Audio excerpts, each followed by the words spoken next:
I pulled my suitcase up the steep driveway of my $5 million Malibu home. Exhausted from a grueling 2-week financial audit in Geneva, the ocean breeze carried the familiar scent of salt and eucalyptus, a smell that usually meant I was finally safe from the chaos of the corporate world. I slid my custom key into the heavy brass lock of the front door. It did not turn. I jiggled it. Nothing. The lock had been completely replaced. Then I looked down and saw them. 6 cheap cardboard boxes were stacked carelessly on my pristine front lawn, right next to the sprinkler heads. Taped to the top box was a handwritten note in my sister Rachel's loopy handwriting. It said, "We are doing this because we love you. Please get some help." I did not scream. I did not cry. I simply smiled, pulled out my phone, and prepared to destroy my entire family. My name is Claire, 33 years old, and I am a forensic accountant. For my entire life I have been the family punching bag, the quiet workaholic who funded everyone else's dreams, while my own needs were completely ignored. But they made a massive, unforgivable miscalculation when they decided to steal my house. Before I continue this story, let me know where you are watching from in the comments. Standing on the manicured grass of my own property, I unzipped the top box.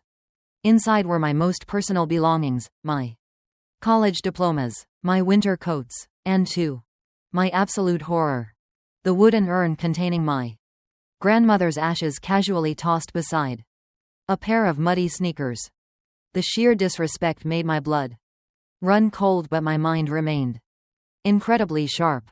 You learn to detach your emotions when you spend your days tracking down millions of dollars hidden by corporate fraudsters. I pulled out my phone and dialed Rachel. She answered on the second ring. Her voice was dripping with that fake sugary concern she always used when she wanted to play the victim. "Oh, Claire." She sighed into the receiver. "I see you found the boxes. Please do not make a scene. The neighbors are already watching." I stared at the heavy oak front door of my house. "What exactly am I looking at, Rachel?" She let out a theatrical gasp. "Do not use that tone with me. Andre and I had to step in. Mom and Dad are worried sick about you. You have been working yourself to the bone, flying all over the world, isolating yourself from us. You are clearly having a severe mental health crisis. So is your family. We made an executive decision. We took over the property to manage it for you. It is for your own good. You need to check yourself into a facility and heal. A mental health crisis." That was her brilliant angle. Rachel, at 35 years old, had never worked a real job in her life. She was the golden child, the beautiful daughter who married Andre, a flashy but deeply indebted entrepreneur who loved wearing designer suits he could not afford. They were drowning in massive debt, and my $5 million unencumbered asset was just sitting there tempting them. "You changed the locks on my house," I said, keeping my voice dangerously level. "You packed up my grandmother's ashes like garbage and put them on the lawn. You are being dramatic, Claire." Rachel snapped instantly, dropping the concerned sister act. "You are not thinking clearly right now. Andre handled all the legal paperwork. Everything is perfectly legal and notarized. You signed the quit-claim deed last month before you left for Europe.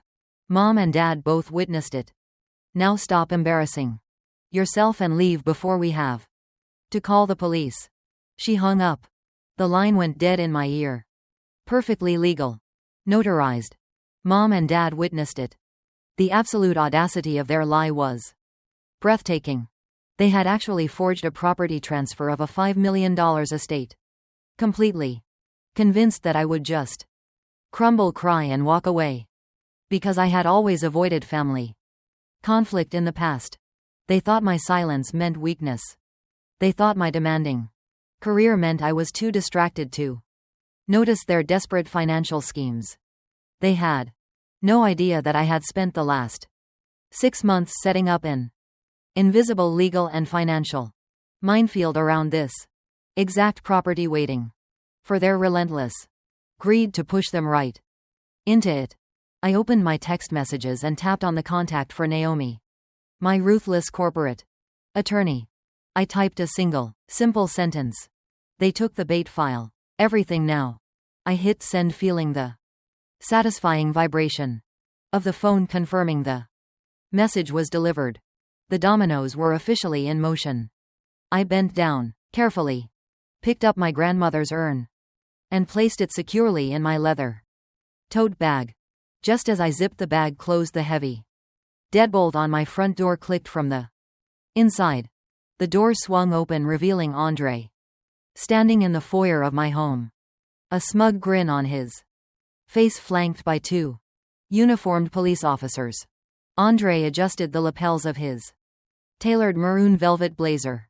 As a tall and strikingly handsome black man, Andre always knew exactly how to command a room and manipulate an audience. He had built his entire adult life on projecting a level of immense wealth and success that he did not actually possess.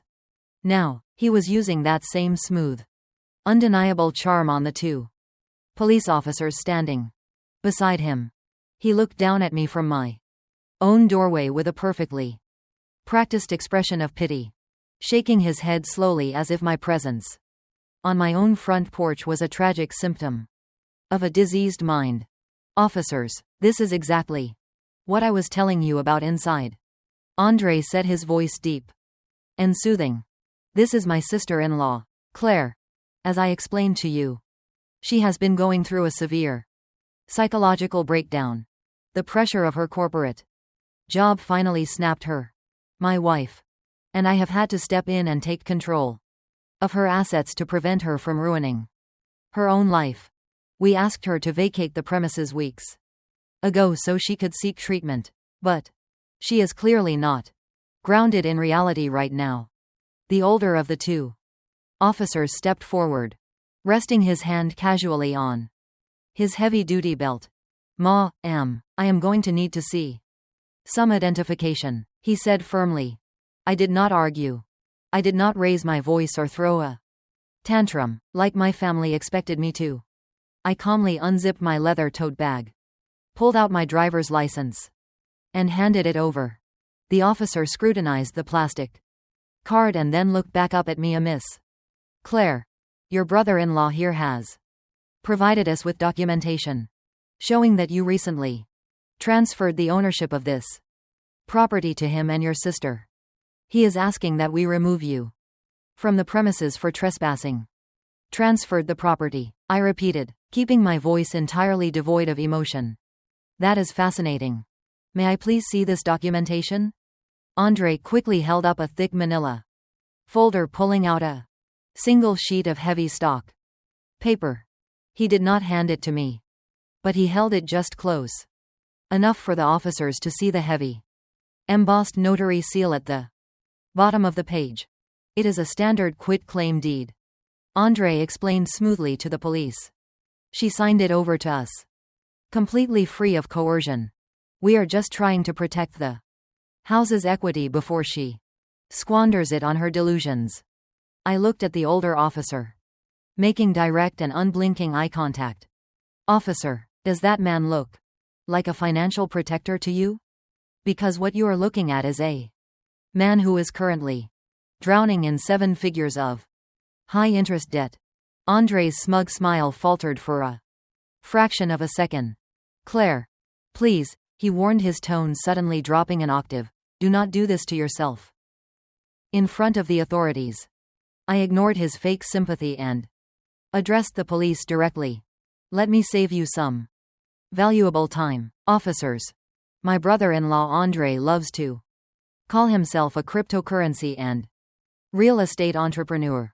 What he conveniently leaves out of his flashy elevator pitch is his extensive history with the You will also find a Chapter 11 reorganization filed just last year when his real estate limited liability company went under, leaving dozens of independent contractors completely unpaid and ruining several local Small businesses in the process.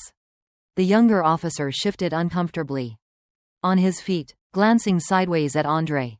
Andre puffed out his chest, his face flushing with sudden defensive anger. That has absolutely nothing to do with this property, he snapped loudly. Those were strategic, corporate restructuring moves. They are standard business practices for high-level investors. You would not understand because you are just a glorified calculator. A forensic accountant, actually? I corrected him easily. Which means my entire job is tracking the missing money of desperate men who think they are smarter than the federal government. Men exactly like you, Andre. You do not have the credit score to finance a used Honda Civic, let alone manage a $5 million estate. You are heavily leveraged.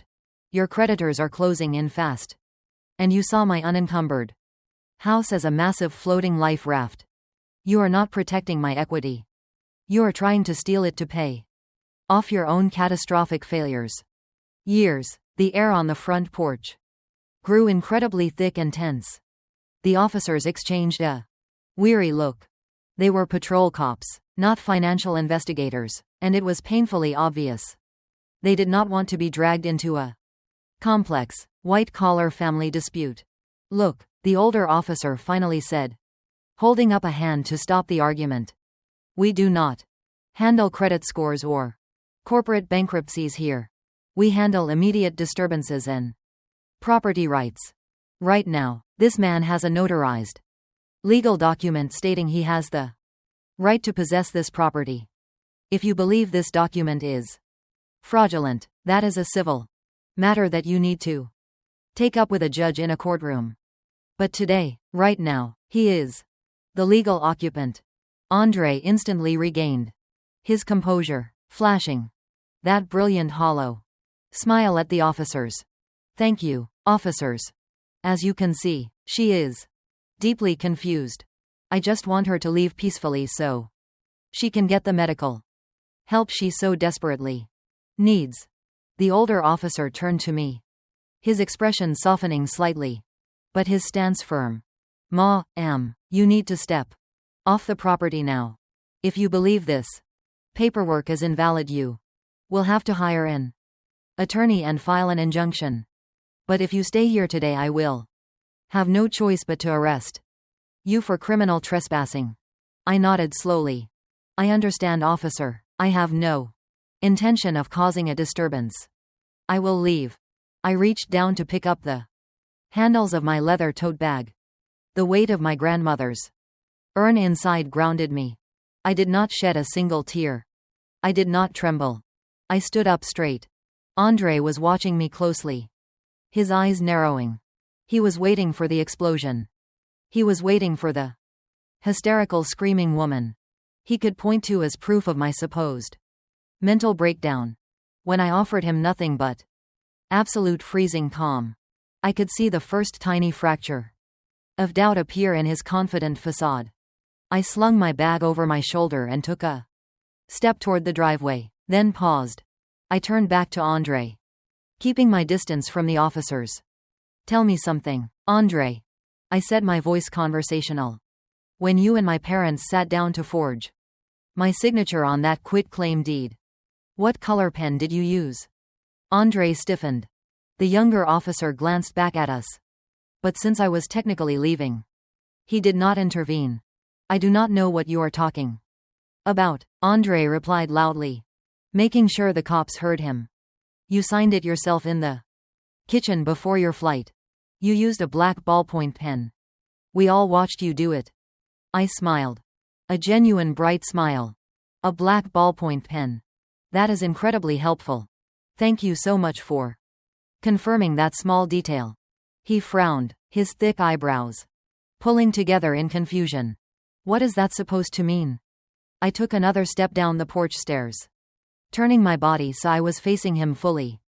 As a forensic accountant, my entire professional life revolves around the microscopic details of financial fraud. I spend my weeks examining corporate documents, bank statements, and legal contracts. Because of the highly sensitive nature of my work, I have a very strict personal protocol. I never, under any circumstances, sign a legally binding document with a black pen. Black ink can be easily photocopied, scanned, and manipulated to look like an original signature. I only use a custom-ordered fountain pen with a very specific shade of midnight blue ink. It contains trace elements that make it impossible to replicate on a standard color scanner. Andre stared at me. The smugness was entirely gone from his face, now replaced by a rigid, uncomfortable stillness. He opened his mouth to speak, but I did not let him interrupt. So I continued, keeping my tone light and educational. If you present a document to a judge with my supposed signature in basic black ballpoint ink, any competent forensic document examiner is going to tear it apart. They will look at the pressure points of the pen strokes. They will look at the chemical composition of the ink itself. And when they see it as a cheap dollar store pen instead of my custom midnight blue, they are going to ask my parents under oath why they perjured themselves. You are bluffing. Andre spat, his voice dropping to a panicked whisper so the officers by their patrol car could not hear him. You signed it. You are just crazy. You are making this up to scare me. Am I? I asked softly. Go check my home office. Andre. Look in the top right drawer of my mahogany desk. You will find my pen case. Check the ink cartridges. You rushed the forgery. You got sloppy. Because you are an arrogant amateur playing a professional's game. You thought stealing a house was as easy as signing a piece of paper. I turned my back on him and walked down the long paved driveway toward my car. I could feel his eyes burning into my spine. I knew exactly what he was doing right now. He was staring at that manila folder, his mind racing, wondering if I was telling the truth, wondering if he had just made a fatal error that would land him in prison. He had. But the ink color was just a tiny scratch on the surface of the federal trap I had built for him. I unlocked my car and slid into the driver's seat. The police cruiser pulled away from the curb. I started the engine. I was not going to a hotel. I was going straight to the source of the infection. I was going to my parents' house. The drive to my parents' house took 20 minutes but felt like an eternity. They lived in an upscale gated community in Calabasas where everyone hid dark secrets behind manicured rose bushes. I parked half a block away and walked. I could hear upbeat jazz music and clinking glasses before reaching their driveway. I walked through the side gate into the sprawling backyard. It was a picture-perfect Sunday barbecue. My father Thomas stood by the grill flipping expensive steaks. My mother Susan poured champagne into crystal flutes.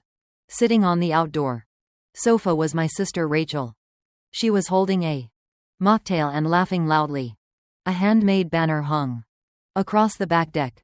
It read, "Congratulations Andre and Rachel on the new Malibu estate." The sheer audacity made my chest tighten. I did not storm in screaming. I simply walked across the stone patio and stood at the edge of the outdoor rug. Rachel saw me first. Her laugh died. Her eyes widened and the color drained from her face. She dropped her mocktail glass with a loud clatter. The sound made my mother turn around. Susan froze the champagne bottle hovering mid-air. Thomas lowered his spatula. The jazz music suddenly felt incredibly loud in the heavy silence. "What are you doing here?" my mother demanded. Her voice was thick with defensive rage. "I am just here to admire the decorations," I said, gesturing toward the banner. "Celebrating the theft of your own daughter's home with steaks and champagne. Did you use my college fund to buy the meat too?" Susan slammed the bottle onto the granite counter. She marched across the patio, stopping mere inches from my face. Her eyes blazed with furious entitlement. "You listen to me, you ungrateful brat," Susan hissed, pointing a manicured finger at my chest. "We did what we had to do. You are entirely absorbed in your corporate audits completely. Neglecting your real family. Rachel is pregnant. She is bringing a new life into this world. She and Andre need a safe place to raise their child. You are a selfish single workaholic who is never even in the country. What do you need a $5 million house for? So because I chose to build a career instead of marrying a bankrupt con artist, my assets are automatically up for grabs. Is that how the law works in your head, Susan? The use of her first name lit the powder keg. My mother raised her hand and slapped me hard across the left cheek. The crack of her palm echoed sharply over the music. My head snapped to the side. A hot redness blossomed across my jawline. Rachel let out a dramatic gasp, covering her mouth with both hands, as if she were the victim of the sudden violence. Thomas did not intervene. He just watched from the grill, a cold expression on his face, silently endorsing the assault. I slowly turned my head back to look at my mother. I did not flinch. For my entire life I had contorted myself to fit their mold, trying to buy their affection with financial support. The physical pain was nothing compared to the profound, icy clarity that settled over my brain. Any lingering shred of familial obligation was instantly incinerated by that slap. You hit me, I stated plainly, my voice dropping to a terrifyingly calm whisper. You deserved it, Susan spat back, though her hand trembled. You come into my home disrespecting your sister and me. We gave you life. We raised you. You owe this family. Taking that house is just us collecting on a debt you have ignored for years. I looked past her to the banner flapping in the breeze. I looked at Rachel, who was clutching a throw pillow. Then I looked back at the woman who gave birth to me. You think I owe you a debt? I asked, stepping closer so she was forced to look directly into my eyes. You think signing a forged document clears the ledger? You have no idea what debt actually looks like, mother. But I promise you, by the time this week is over, you are going to learn everything there is to know about federal liabilities. I turned away from her and walked over to the patio table. I leaned down so my face was level with my sister's. Enjoy the Malibu house. Rachel, I highly suggest you do not start unpacking your bags just yet. Without another word, I turned my back on all of them and walked out the way I came. I had only taken 5 steps across the lawn toward the side gate when my father's footsteps crunched on the stone path behind me. Claire, stop right there, Thomas barked. His voice carried the booming, authoritative tone he used to discipline me when I was a child. I stopped, but I did not turn around. Immediately, I took a slow, deep breath before finally turning to face him. He stood a few feet away, holding his spatula like a weapon. His face was flushed from his own indignation. You are making a massive mistake walking away from this family, he warned. You think you can just march in here, insult your mother, threaten your pregnant sister, and throw around your fancy corporate titles. I did not threaten anyone, Dad. I stated a fact. You stole my house. We did not steal anything. Thomas countered, his chest puffing out with pride. You left us no choice. And if you think you can just hire some cheap lawyer to undo this, you are severely underestimating me. I spent 40 years as a senior loan officer at one of the largest commercial banks in California. I know exactly how the system works. I tilted my head, studying him. And how exactly does your banking experience justify real estate fraud? Thomas scoffed, taking a step closer. It is not fraud when it is family, Claire. It is wealth redistribution. You were sitting on a gold mine while your sister was struggling. So I called in a favor. An old colleague of mine, a certified notary public, owed me for a promotion I gave him 20 years ago. He was more than happy to stamp a power of attorney and the quit claim deed without you needing to be in the room. He knows you are my daughter. He knows I have your best Financial interests at heart. I stared at him, genuinely impressed by the magnitude of his arrogance. You are standing in your backyard, casually confessing to organizing a conspiracy to commit wire fraud. All to cover for Andre's catastrophic failures. Andre is an entrepreneur. Thomas snapped. He takes risks. But he is a family man. He is giving us a grandchild. What are you giving us, Claire? You have given this family nothing but cold shoulders and a terrible attitude. My jaw tightened. I give you nothing. How about the $80,000 you stole from my college savings account? The backyard grew deathly quiet. I knew Rachel and Susan were listening from the patio. But I kept my eyes locked entirely on my father. That money was meant for my tuition. I continued, my voice slicing through the air. Grandpa left that specific trust for my education because he knew what you would do if you got your hands on it. But the moment I turned 18, you found a legal loophole to drain every single penny. You took my entire future and blew it on an extravagant 200 guest wedding for Rachel, so you and Mom could show off to your country club friends. I had to take out massive student loans and work 3 jobs just to survive my freshman year while Rachel was sipping champagne on a honeymoon in Bora Bora that I unknowingly paid for. You lived under our roof for 18 long years. Thomas roared, his face turning an angry shade of purple. We fed you. We clothed you. That money belonged to the family unit, and as the head of the house I decided where it. Rachel needed a proper start to her marriage. You were always smart enough to figure it out on your own. You owe us for raising you. That house in Malibu is just you finally paying us back today for everything we sacrificed. I looked at the man who had always viewed me as an automated teller machine rather than a daughter. He actually believed his own delusions.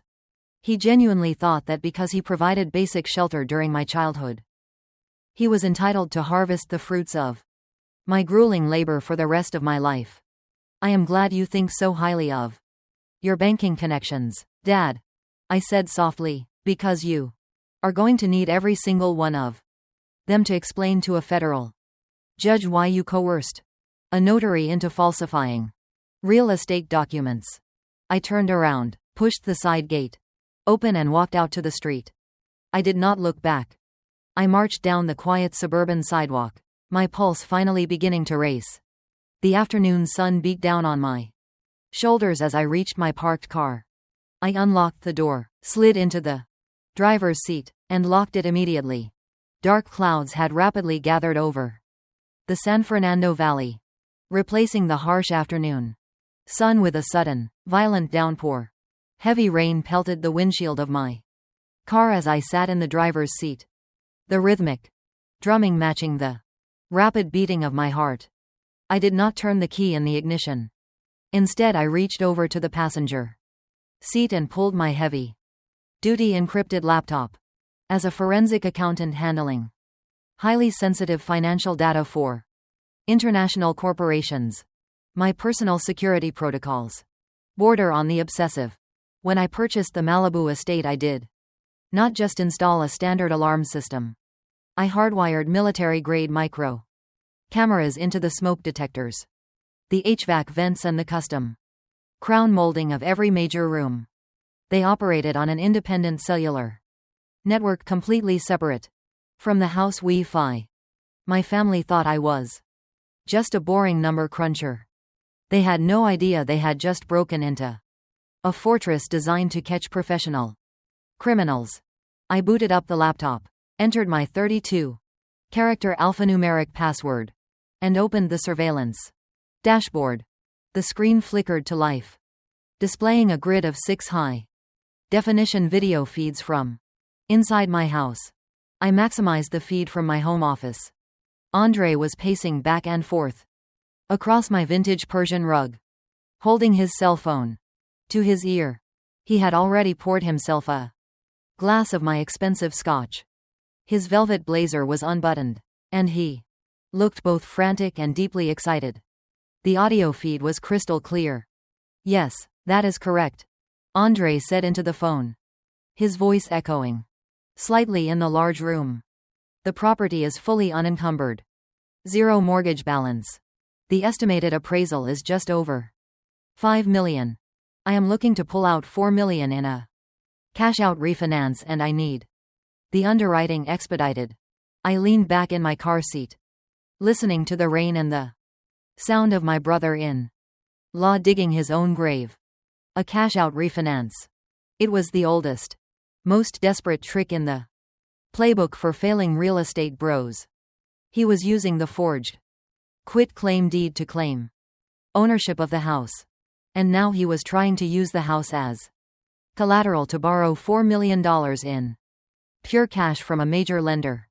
I listened as the loan officer on the other end of the line asked him a question. Andre laughed, a smooth, practiced sound. No, the previous owner was my sister-in-law. He lied effortlessly. It was a family transfer. We kept it entirely off-market. I have the in sending forged legal documents to a federally insured bank located in New York. In the eyes of the law, Andre was no longer just a terrible husband or a greedy relative.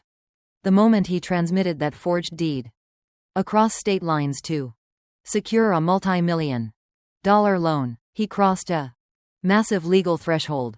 He was actively committing federal wire fraud, aggravated identity theft, and bank fraud. Each of those charges carried a mandatory minimum sentence in a federal penitentiary.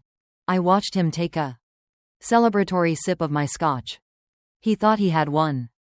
He thought he had outsmarted the quiet, compliant sister-in-law. He believed that by the end of the week, $4 million of tax-free cash would hit his bank account, allowing him to pay off his furious creditors, keep his fake millionaire lifestyle afloat, and impress my toxic parents.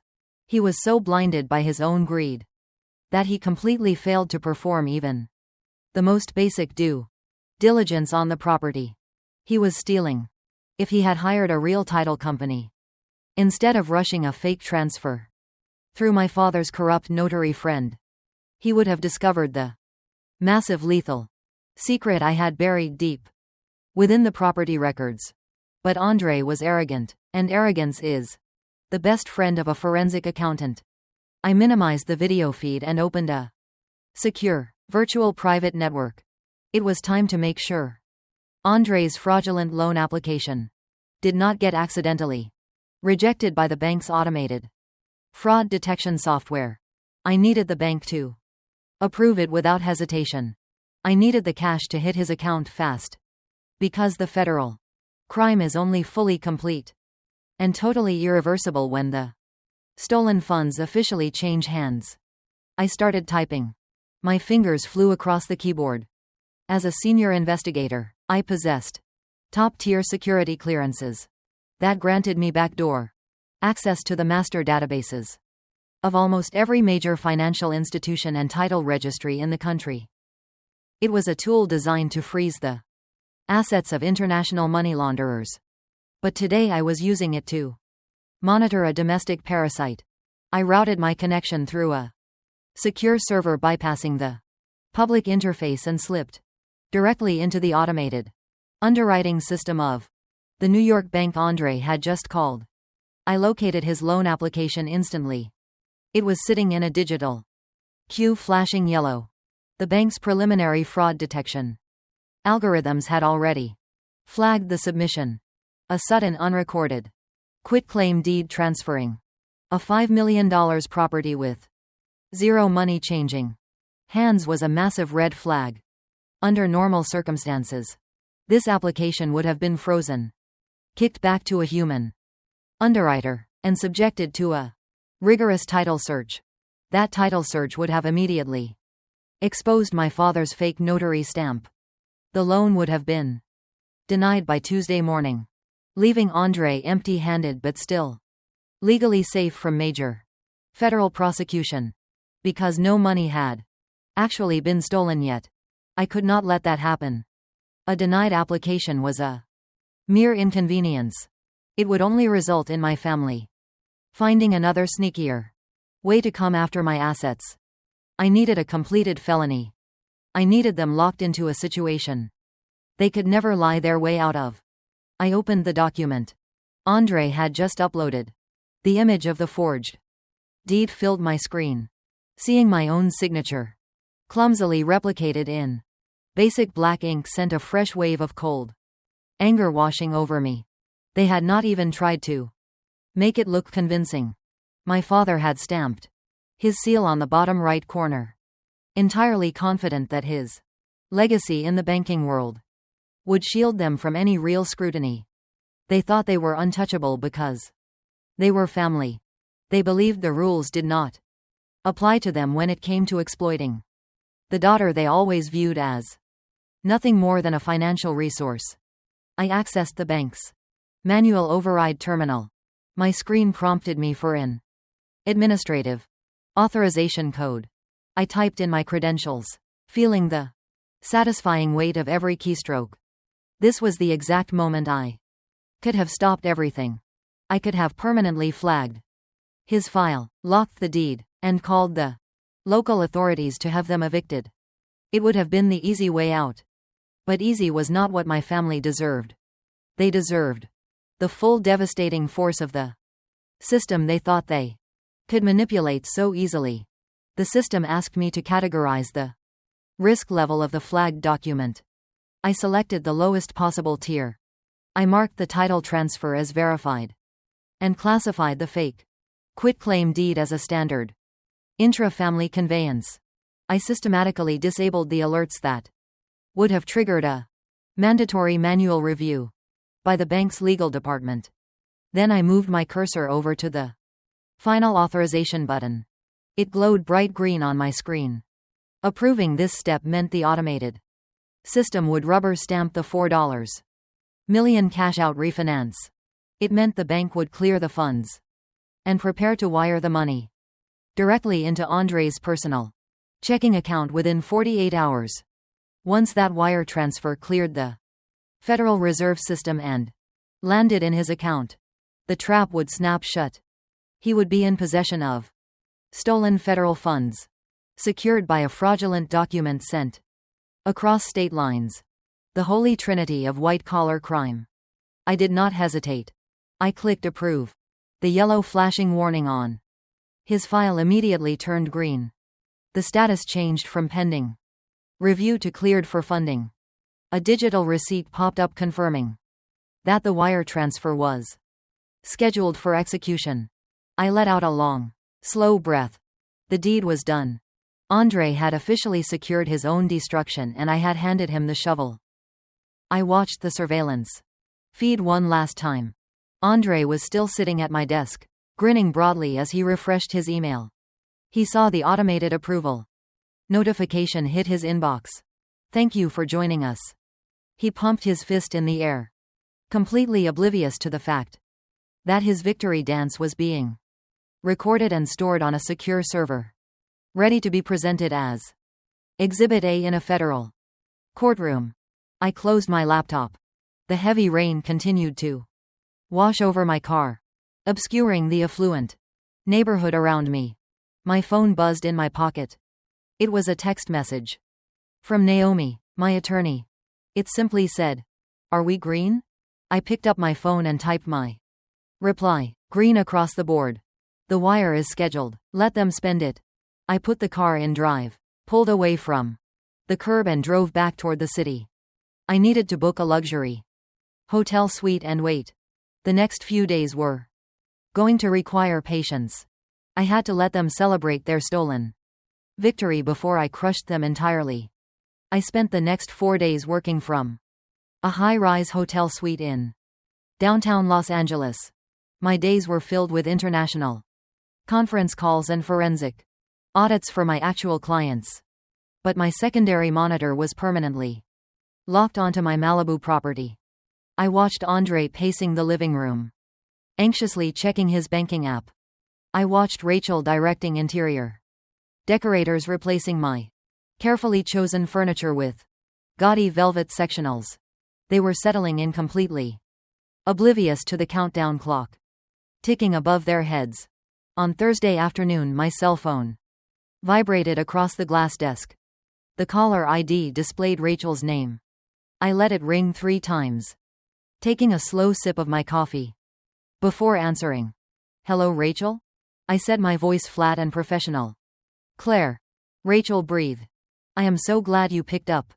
I have been so worried about you. Worried enough to steal my grandmother's urn and dump it on the lawn in the rain." I replied. "Please, Claire. Stop being so hostile," she sobbed. The tears sounded incredibly real. She was always the star of her own imaginary soap opera. "You are twisting everything. You know Mom and Dad were just trying to help you. You were spiraling. But your reaction the other day at the barbecue, it was terrifying. You really scared me, Claire. My obstetrician says my blood pressure is dangerously high because of the stress you are putting on me. If anything happens to this baby, it will be your fault. I am putting stress on you," I asked, genuinely marveling at her ability to flip the script. I broke into my house, forged my signature, and illegally transferred my property into your husband's name. But somehow my reaction to being robbed is the real medical crisis here." "We did not rob you," Rachel cried, her voice rising in pitch. "We protected the asset. You were not in your right mind. But Andre and I have been talking, and we do not want this to tear the family apart permanently. We want to be generous. We want to help you get back on your feet because we love you. Even when you are being impossible and cruel to us." "Generous," I repeated. "Yes," Rachel sniffled, regaining her composure. "Andre spoke with his attorney today. He advised us that the best way to move forward and heal as a real family is to get everything formalized properly so there are no lingering resentments. We want to offer you a financial settlement to help you secure a nice apartment and pay for whatever therapy you need. But we have to do it by the book." I knew exactly what they were doing. The $4 million wire transfer had likely hit Andre's account that morning. Now that he had the cash, his sleazy lawyer had probably warned him that a forged quit-claim deed could still be challenged in civil court if I decided to sue.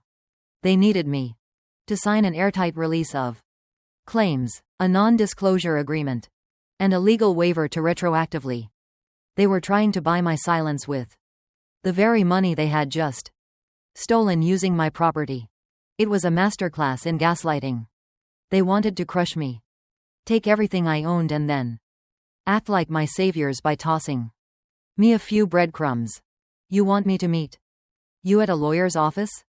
I asked, keeping my tone perfectly hesitant, playing the role of the defeated, exhausted sister. "Tomorrow at 10 in the morning," Rachel instructed, her tone suddenly shifting from weeping victim to bossy older sister. "His office is in Beverly Hills. Mom and Dad are going to be there too. They want to see you, Claire. They want to know you are okay. Just come in, sign the paperwork, and we can put all this ugliness behind us. Dad is getting older, Claire. His heart cannot take this kind of division. Thank you for your attention. You can finally have a fresh start and we can be a happy family again." I stared at the surveillance feed on my monitor. Andre was currently popping a bottle of expensive champagne in my kitchen, pouring 2 glasses and handing one to Rachel, who took a healthy sip despite her supposed pregnancy complications. "A fresh start," I murmured. "That sounds exactly like what I need right now." "So you will be there?" Rachel asked, relief flooding her voice. "I knew you would come to your senses."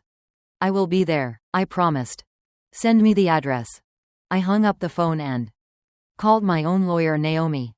She answered on the first ring. "They took the bait again," I told her. "The wire must have cleared. They are calling a meeting tomorrow to try and force me into signing a release of claims." Naomi chuckled darkly on the line. "They are trying to plug a Sinking ship with paper. Do you want me to come with you to tear them apart? Not yet, I replied. Let them think they hold all the cards. I am going to walk into that Beverly Hills office completely alone and play the broken family scapegoat one last time. The next morning I pulled my rental car into the underground parking garage of a shiny glass building in Beverly Hills. I had intentionally dressed down for the occasion. No tailored suits or power heels today. I wore a faded oversized beige sweater, plain black slacks, and minimal makeup. I made sure to look every bit the exhausted, defeated woman they desperately needed me to be. I took the elevator to the penthouse suite of a firm that specialized. The receptionist barely looked up from her screen as she directed me down a long hallway to conference room B. When I pushed open the heavy glass door, the hostile energy in the room was suffocating. The entire family was already assembled, looking like a poorly cast corporate drama. My mother Susan and my father Thomas sat rigidly on one side of the massive mahogany table. Rachel sat opposite them, dramatically resting a hand on her barely visible stomach, playing the fragile, expectant mother. Andre stood at the head of the table, leaning forward on his knuckles in what he clearly thought was an intimidating power pose. Next to him sat a balding man with slicked back hair in a cheap pinstripe suit. This was obviously his attorney. Take a seat, Claire, Andre commanded, his voice dripping with condescension. He gestured to the lone empty chair at the far end of the table, physically isolating me from the rest of the group. I walked over slowly, pulling out the heavy leather chair and sitting down. I kept my shoulders slumped and my eyes lowered. I am glad you finally decided to be reasonable, my father grumbled, adjusting his watch. We do not have all day. Let us get this over with so we can get back to business. Andre cleared his throat, commanding the room's attention. He unbuttoned his suit jacket and began pacing slowly behind his lawyer. Claire, I know you're upset about how things went down at the house, but you have to look at the bigger picture. You were sitting on a $5 million asset and doing absolutely nothing with it. It was completely dead equity. As a family, we could not just watch you hoard that kind of capital while you were having a mental breakdown. Dead equity, I repeated softly, playing the confused victim. Exactly, Andre said, his eyes lighting up as he launched into his rehearsed pitch. You are an accountant, Claire. You understand spreadsheets, but you clearly do not understand wealth creation. I am putting your dead equity to work. By transferring the property to my name, I was able to leverage the asset, inject immediate liquidity into our family portfolio, and bypass unnecessary capital gains taxes through strategic corporate restructuring. It is basic economics. I kept my face perfectly blank, but inside, I was laughing so hard I could barely breathe. He was literally regurgitating terrible financial advice he probably heard on a social media video. His understanding of American tax law was not just rudimentary, it was completely flawed. First of all, transferring a property does not magically bypass capital gains taxes. It actually triggers a massive taxable event under federal law if not filed through a highly specific trust structure. Secondly, he had not restructured anything. He had simply committed mortgage fraud to secure a cash-out refinance. He thought the term liquidity made him sound like a Wall Street titan. But all it really meant was that he had successfully stolen $4 million of federal funds. He had absolutely no idea that the house he thought he was leveraging was already tied to a massive hidden federal tax lien that I had intentionally attached to the offshore trust years ago. By putting his name on that forged deed, he had not secured a family portfolio. He had legally volunteered to pay my $3.5 million tax debt. Andre stopped pacing and leaned on the table again. looking at me with immense pity. I am building a legacy for this.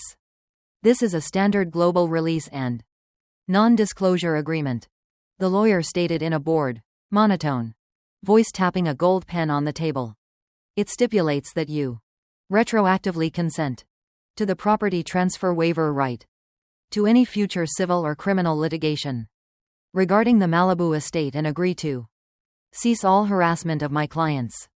It also legally binds you from discussing this family transaction with any outside parties.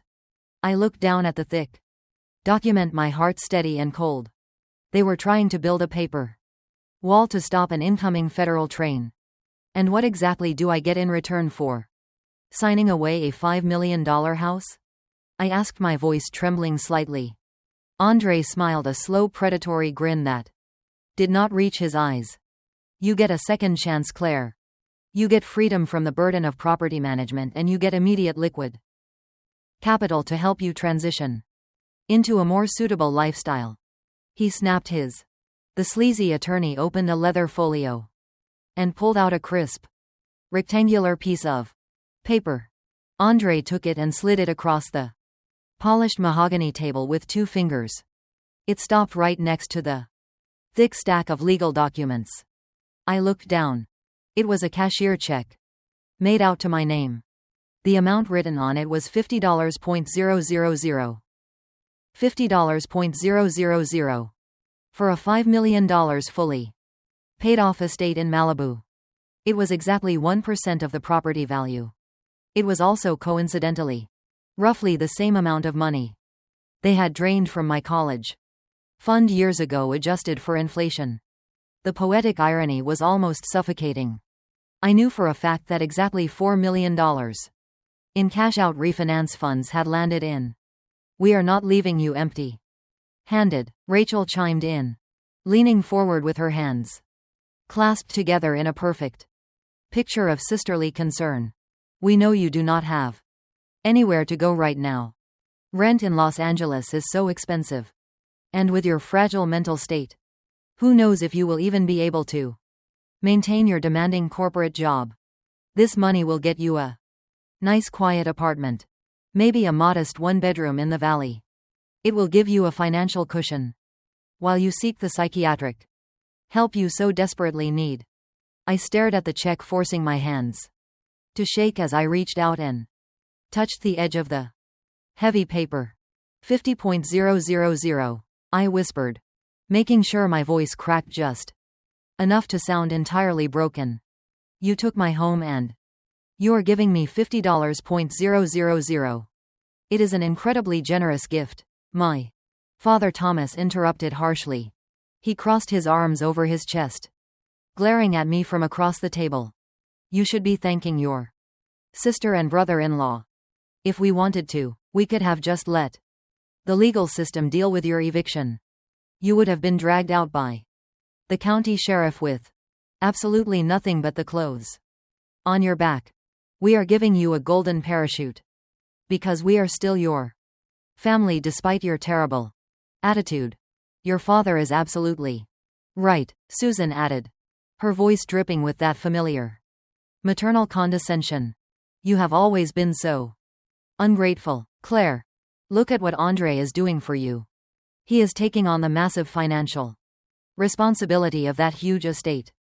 The property taxes, the landscaping, the maintenance. Just so you can focus on getting your mind right. $50,000 is more than enough for a single woman with no dependents to start over. What more could you possibly need? I kept my head bowed, staring at the check, listening to them justify the most blatant theft I had ever witnessed in my entire professional career. Thanks for watching. They actually believed they were being magnanimous. They had stolen $4 million in federal funds using my house as collateral. And they were tossing me a $50,000 scrap from their stolen feast, expecting me to lick their boots in gratitude. Andre stood up straight, adjusting his expensive velvet blazer. The offer is only on the table right now, Claire, he warned, his tone shifting from fake generosity to a Hard business-like edge. If you walk out that door without signing the release agreement, I will cancel the cashier check immediately. Then my attorney will file a permanent restraining order against you for harassing my pregnant wife. You will be homeless, you will be broke, and you will be tied up in brutal civil litigation for the next decade. And let me tell you, your fancy corporate accounting firm is not going to keep an investigator on staff who is facing a very public mental breakdown and a messy family lawsuit. He was trying to corner me. He was using every toxic manipulation tactic in the family playbook. Fear, guilt, isolation, and financial threats. It was the exact same strategy they had used to control me since I was a teenager. A loud, pathetic sob. I buried my face in my hands, allowing my shoulders to shake violently. It was not entirely difficult to cry. I just had to think about how utterly hollow my entire childhood had been. How these four people had systematically tried to strip away every ounce of my self-worth for over 3 decades. The tears that leaked through my fingers were real. But the reason behind them was something they could never comprehend. I am just so tired, I wept, making sure my voice sounded completely broken. I am so tired of fighting all of you. I just wanted to build something for myself. I wanted you to be proud of me, Dad. But no matter what I do, it is never enough. It is always about Rachel. It is always about what she needs. The room went still. This was exactly what they wanted to hear. They thrived on my supposed misery. It validated their narrative that I was the unstable, jealous spinster, and Rachel was the triumphant, deserving matriarch. Susan sighed a soft, patronizing sound. She reached across the table and patted my arm exactly once before pulling her hand back, as if my failure was contagious. Oh, Claire, we are proud of you. But you simply do not have the emotional bandwidth to handle real wealth. You are too erratic. This is a blessing in disguise. You will see that once you get your medications balanced. I wiped my wet cheeks with the sleeve of my oversized sweater, looking up at them with red, swollen eyes. Andre was practically glowing. His chest was puffed out, and he was looking at me the way a hunter looks at a mounted trophy. He picked up the gold pen from the table and held it out to me. Just sign the papers, Claire, Andre said softly. Take the 50,000. Go find a nice little place. Let us handle the heavy lifting from now on. I reached out my hand, trembling so violently that I almost dropped the pen. The balding attorney quickly flipped the heavy legal document to the final page, tapping his manicured index finger on the signature line. Sign here, and initial at the bottom of pages 3, 7, and 9. The lawyer instructed briskly, clearly eager to wrap up his billable hours. I gripped the pen. I let the nib hover over the paper for a long, agonizing moment, playing the hesitant victim to the bitter end. Rachel let out a loud, impatient huff, rolling her eyes. I finally pressed the pen down and signed my name. I flipped through the pages, initialing exactly where the lawyer pointed. Every stroke of the pen was a nail in their collective coffin. By signing this document, I was officially, legally acknowledging their transaction, which meant the bank's wire transfer was completely locked in. There was no going back for them now. The lawyer snatched the document back the second I finished the last initial. He quickly reviewed the pages, nodded at Andre, and stamped it with his own notary seal. It is finalized, he announced. Andre immediately relaxed, slouching back in his chair with a massive victorious grin. He picked up the $50.000 cashier check and tossed it across the table. It fluttered down right in front of me. Grab that on your way out, Andre sneered, dropping the caring brother-in-law act instantly. And listen, Claire, my contractors are coming in tomorrow to rip out that hideous kitchen island you installed. We are throwing a massive housewarming Party at the estate next Saturday. To celebrate our new portfolio. All of our high-end investors and the entire extended family will be there. Rachel smiled sweetly, resting her head on Andre's shoulder. We will send you an invitation, of course. But honestly, Claire, given your current state, it might be best if you skip it. We would hate for you to have another episode in front of our important guests. I picked up the check with shaking fingers and slid it into my purse. I stood up slowly, keeping my head bowed. I will keep that in mind, I whispered. Thomas stood up, buttoning his suit jacket. Good. I am glad we could handle this like adults. Have a safe drive back to wherever you are staying, Claire. I turned around and walked toward the heavy glass door. I did not look back. I could hear Rachel giggling about her new kitchen cabinets before I even crossed the threshold. Let them laugh. Let them plan their lavish party. They had just signed away their lives and I was holding the receipts. The heavy glass doors of the office building slid shut behind me, cutting off the muffled sounds of my family celebrating their supposed victory. I walked across the sunlit lobby and stepped into the private elevator that led down to the underground parking garage. The moment the steel doors closed, my posture instantly straightened. The trembling in my hands vanished. I reached into my purse, pulled out a compact mirror and calmly wiped the remaining fake tears from my cheeks. I stepped out of the elevator into the dim cool air of the concrete garage. A sleek black luxury sedan was idling in the corner parking spot, its headlights off. I walked over, pulled the passenger side handle and slid into the leather seat. Naomi was sitting behind the wheel, tapping away on a secure digital tablet. She wore a sharp charcoal suit and possessed the kind of ruthless, unbothered energy that made her the most feared corporate attorney in Los Angeles. She did not even look up as I buckled my seatbelt. How was the performance? Naomi asked, her voice crisp and efficient. Worthy of an award. I replied, my voice completely devoid of the fragile emotion I had just weaponized upstairs. They bought every single second of it. Andre even tried to lecture me about wealth creation while handing me this.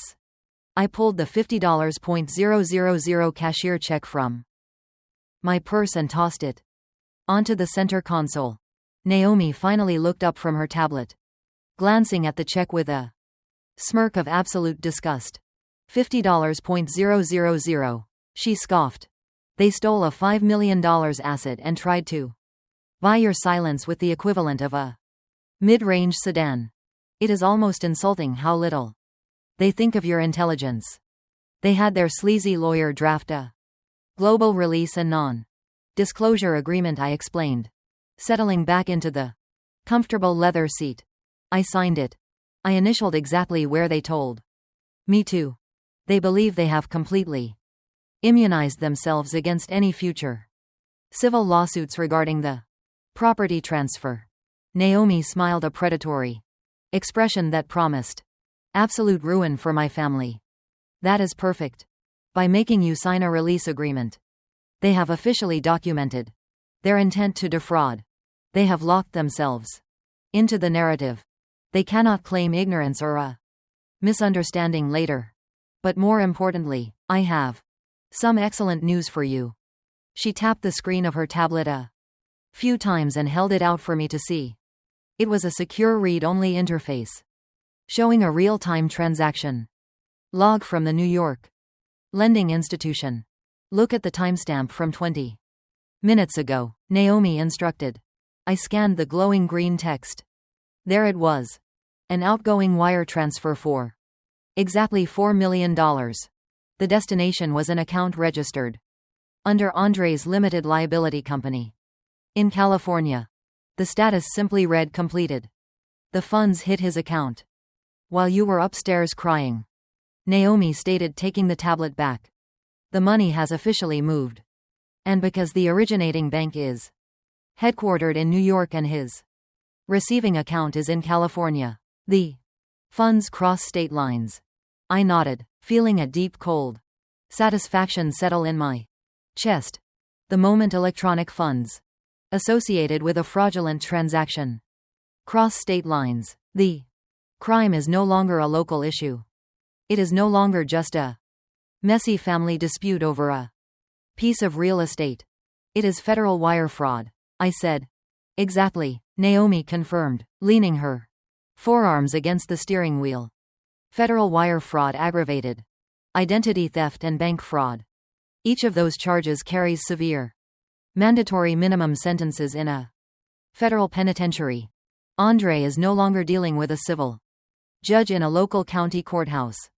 He just invited the Federal Bureau of Investigation and the Internal Revenue Service into his living room. And because he submitted the forged documents online, the digital footprint is permanent and undeniable. He invited us all to a massive housewarming party at the Malibu estate next Saturday, I told her. He wants to show off his new portfolio to his high-end investors and the entire extended family. Naomi threw her head back and laughed. A housewarming party to celebrate a house he just used to commit a federal felony. The arrogance is truly spectacular. We are going to let him spend the next week feeling like a king. We will let him spend some of that stolen money on expensive cars and gaudy furniture. The more he spends, the tighter the federal noose gets. What about the check? I asked, gesturing to the $50,000 sitting on the console. Do I cash it? Absolutely not, Naomi said, putting the car in drive. We hold on to it. It is physical evidence of their attempt to extort your compliance. We will bring it to the party next Saturday. It will be the perfect accessory for when the federal agents kick the doors down. I looked out the window as we drove out of the dark parking garage and into the bright Los Angeles sunlight. The trap was completely set. The money had moved. The laws had been broken. I spent the rest of the weekend in my hotel suite, transforming the dining table into a digital forensics command center. I had my encrypted laptop, 2 external monitors, and a dedicated server, running software designed to capture and archive every single piece of electronic communication. If my family wanted to play the roles of wealthy socialites, I was going to be their most devoted audience. I knew that the moment the $4 million wire transfer cleared, the money would burn a hole in Andre's pocket. He was a man who craved external validation more than oxygen. He could not just quietly pay off his massive debts. He had to show the world that he was a winner. The spending spree officially began on Monday morning. My phone vibrated on the glass desk. It was a direct text message from Rachel. Thank you. I opened it to find a high-resolution photograph of a bright orange Hermes Birkin bag sitting proudly on the custom Italian marble kitchen island of my Malibu home. The text below the image was dripping with venomous cheer. Retail therapy, she wrote. The baby absolutely loves the smell of expensive leather. Andre really knows how to spoil his family. Hope your little apartment hunt is going well. Remember to check for mold. I did not reply. I simply pressed a few keys on my laptop, exporting the image, the metadata, and the timestamp directly into a secure folder labeled Federal Evidence. The metadata embedded in the photo proved she was standing inside my house, and the timestamp linked perfectly with the timeline of the fraudulent wire transfer. By Tuesday afternoon, Andre decided it was his turn to gloat. My screen lit up with I had created a burner account months ago specifically to monitor his desperate social media presence. Andre had just gone live. I clicked the notification and watched in high definition as he strutted around the showroom of a luxury exotic car dealership in Beverly Hills. He was wearing a new designer suit, loudly laughing with a salesman. The camera panned to reveal a matte black Lamborghini Urus. Generational wealth moves only, Andre practically shouted into his phone, leaning aggressively against the hood of the $250,000 vehicle. From debt equity to maximum liquidity. You have to know how to leverage your assets, people. Big things coming for the family portfolio. He actually tagged my old inactive social media account in the broadcast, just to make sure I saw the family group chat, which I had muted but intentionally never left, exploded with activity. My mother Susan began uploading dozens of photos. She had hired a massive crew of private contractors to begin tearing up the Malibu estate. I watched through my surveillance cameras as workers ripped out the imported hardwood floors in the dining room and smashed the custom cabinetry I had meticulously chosen. Just 2 years prior, Susan typed a long message to the group, finally making this cold place feel like a real family home. Rachel has such incredible taste. It is going to look stunning for the big housewarming party on Saturday.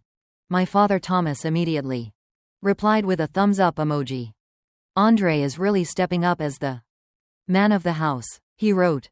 It is great to finally have some strong financial leadership in the family. The absolute sheer audacity of them documenting their own crimes was staggering.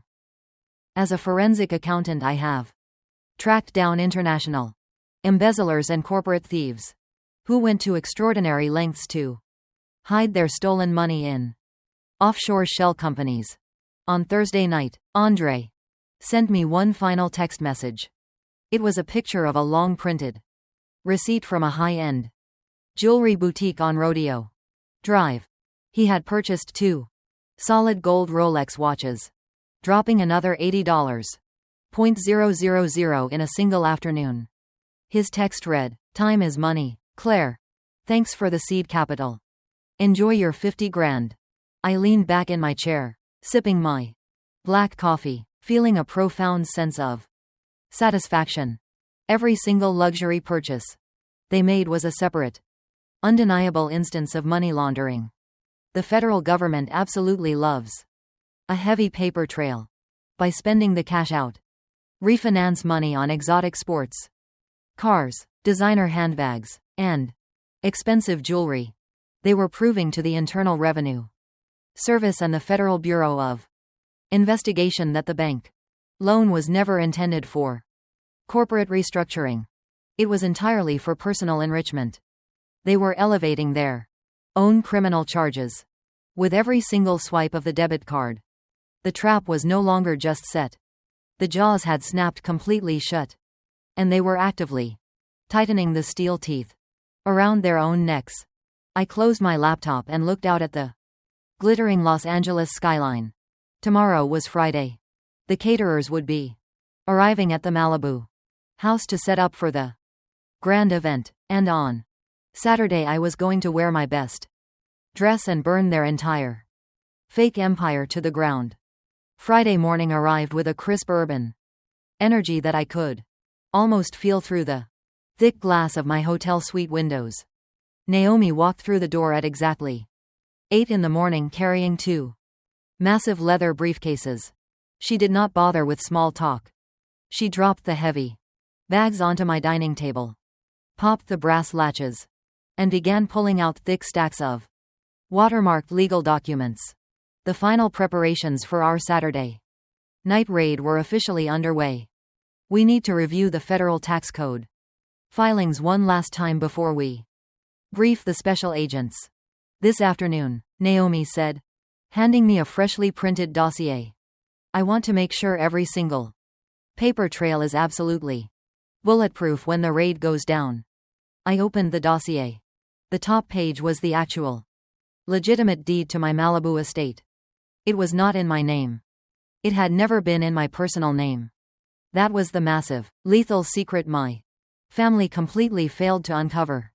However, when I purchased the property 2 years ago, I did not just sign a standard mortgage like an amateur.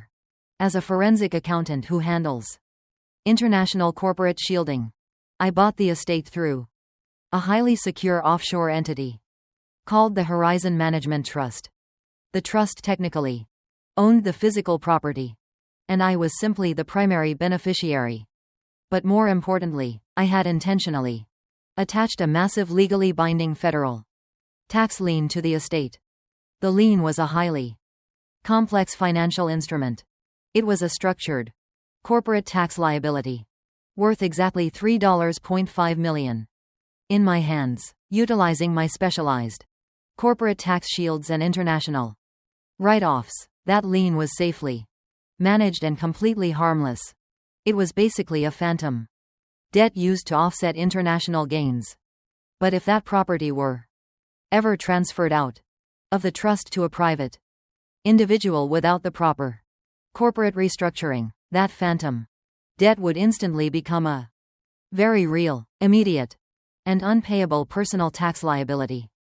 That brings us to the fatal flaw in my father's brilliant plan, Naomi said, tracing a manicured finger over the forged quitclaim deed Andre had uploaded to the bank.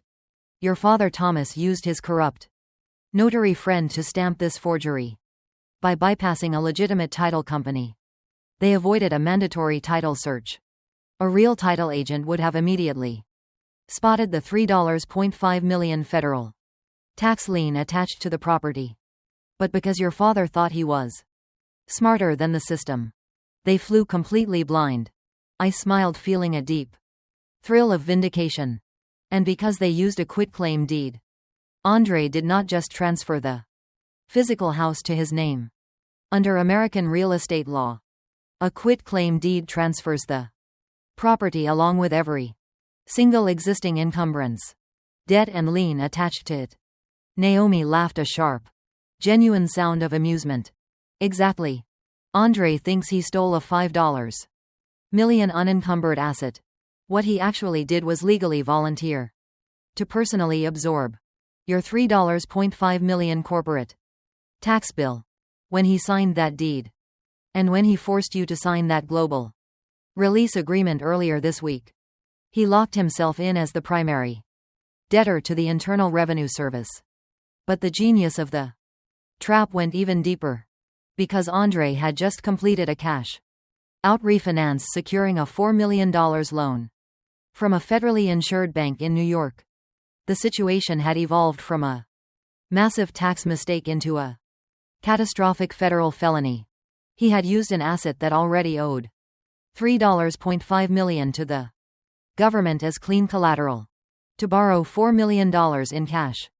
The moment the Internal Revenue Service realizes he has $4 million in liquid cash sitting in his California bank account, they are going to freeze it and seize it to satisfy the tax lien he just inherited. I explained, looking at the flowcharts Naomi had drawn up.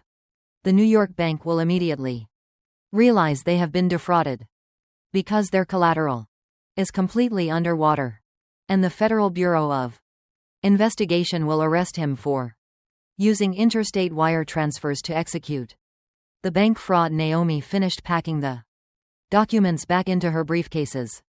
It is a beautiful, flawless collision of federal agencies. He is going to be hit by the IRS, the FBI, and the bank's litigation team all at the exact same time. I stood up from the table and walked into the bedroom. Hanging on the closet door was the dress I had selected for the housewarming party tomorrow night. It was a stunning, floor-length silk gown in a shade of deep, unapologetic crimson. It was not the dress of a defeated, mentally fragile scapegoat. It was the armor of a woman who was about to execute the most brutal, legally perfect revenge imaginable. I ran my hand over the smooth fabric, perfectly ready to step into the fire. At 2 in the afternoon, Naomi and I walked through the glass doors of the Federal Bureau of Investigation field office in West Los Angeles. We were escorted past the security checkpoints and led down a sterile corridor to a secure conference room. Sitting at the metal table were 2 people who held the power to completely erase my family's fake empire. Special Agent David Harrison from the White Collar Crime Division sat next to Investigator Rebecca Thorne from the Internal Revenue Service. Naomi bypassed all pleasantries, sliding thick, organized files across the table while I connected my encrypted laptop to the secure wall monitor. For the next 2 hours we walked the federal agents through every single agonizing detail of my family's greed. Harrison examined the IP address logs I had pulled from the bank's digital portal. You are certain these login credentials match the router at the Malibu estate? He asked, his eyes scanning the lines of code. I nodded. Absolutely. Andre used his personal laptop connected to the house Wi-Fi to upload the forged quitclaim deed to the New York bank. He transmitted fraudulent legal documents across state lines to secure a $4 million cash-out refinance. I also have the audio and video surveillance of him verbally confirming the fraudulent transfer to the loan officer. Harrison wrote something down on his yellow legal pad. That gives us bank fraud and federal wire fraud, since he used your name and signature to execute the theft. We are adding aggravated identity theft to the list. That carries a mandatory consecutive 2-year prison sentence, on top of whatever he gets for the wire fraud. What about the notary's stamp? Naomi slid the original forged deed toward him. The notary is Thomas Clare's father. He is a retired commercial banker. He knew exactly what he was doing. He used an old colleague to blindly stamp the document without Clare being present. We consider him a primary co-conspirator. Investigator Thorne picked up the deed, tapping her pen against the paper. She had a sharp, calculating gaze. Let us talk about the money. The $4 million hit his California account yesterday morning, because the property is technically owned by the Horizon Management Trust, which carries a $3.5 million federal tax lien. The moment he transferred the deed to his own name, he personally assumed that massive tax debt. He thinks he found a loophole to build generational wealth, I said, keeping my voice perfectly steady. He has already started spending the cash on luxury cars and designer. His new cars will be marked for repossession. But we need him comfortable until tomorrow night. Naomi interjected, leaning on the table. They are throwing a massive housewarming party at the estate tomorrow evening. The entire extended family and dozens of his supposed investors will be there. We want to execute the warrants when he is surrounded by his audience. It will completely shatter the false narrative they have built around Clare. Agent Harrison looked at Investigator Thorne. She gave a curt nod. Harrison closed his folder and stood up. I will take this to the federal magistrate judge right now. Given the flight risk associated with $4 million in stolen liquid cash, getting the arrest warrant signed will take less than an hour. We will coordinate a joint task force with the Internal Revenue Service. We will let them enjoy their caviar and champagne, and then we will shut the entire operation down. I reached into my purse and pulled out the $50.000 cashier check Andre had thrown at me. I slid it across the table toward Agent Harrison. You might want to add this to the evidence locker. It is their attempt to buy my silence. Extortion and witness tampering. Harrison picked up the check, shaking his head. They really thought they could steal a $5 million house and pay you off with pocket change. They have no idea who they are dealing with. No, I replied softly, closing my laptop. They do not, but they will find out tomorrow night. We left the federal building just as the sun was beginning to set over Los Angeles. The legal machinery was now fully operational. The federal warrants were being printed. The tactical teams were being briefed. My father's banking connections could not save him now. My mother's manipulative tears would have no effect on armed federal agents. And Andre's smooth-talking sales pitches would bounce right off the thick concrete walls of a federal holding cell. The noose was tied tight, and they had willingly placed their own heads inside it. All I had to do now was get dressed. Saturday morning broke with a flawless, cloudless blue sky that local real estate agents always charge extra for. It was very quiet, peaceful, and absolutely perfect for a day of reckoning. I was sitting At the glass dining table in my hotel suite. Going over the final timeline Naomi had sent over, when a sharp knock echoed from my door. I walked across the thick carpet and pulled the door open. A young hotel concierge stood in the hallway holding a thick cream-colored envelope sealed with an elaborate wax stamp. He informed me that it had been dropped off by a private courier just moments ago. I tipped him, closed the door and carried the heavy envelope back to the table. I did not need to guess who it was from. The return address was printed in raised, elegant typography. It was my own address in Malibu. I slid my letter opener under the wax seal and pulled out the contents. Rachel had spared absolutely no expense. It was a lavish, gold-foiled invitation, printed on cardstock, so thick it felt like the ornate cursive script announced a grand housewarming gala, hosted by Andre and Rachel, celebrating the expansion of their family and their new real estate portfolio.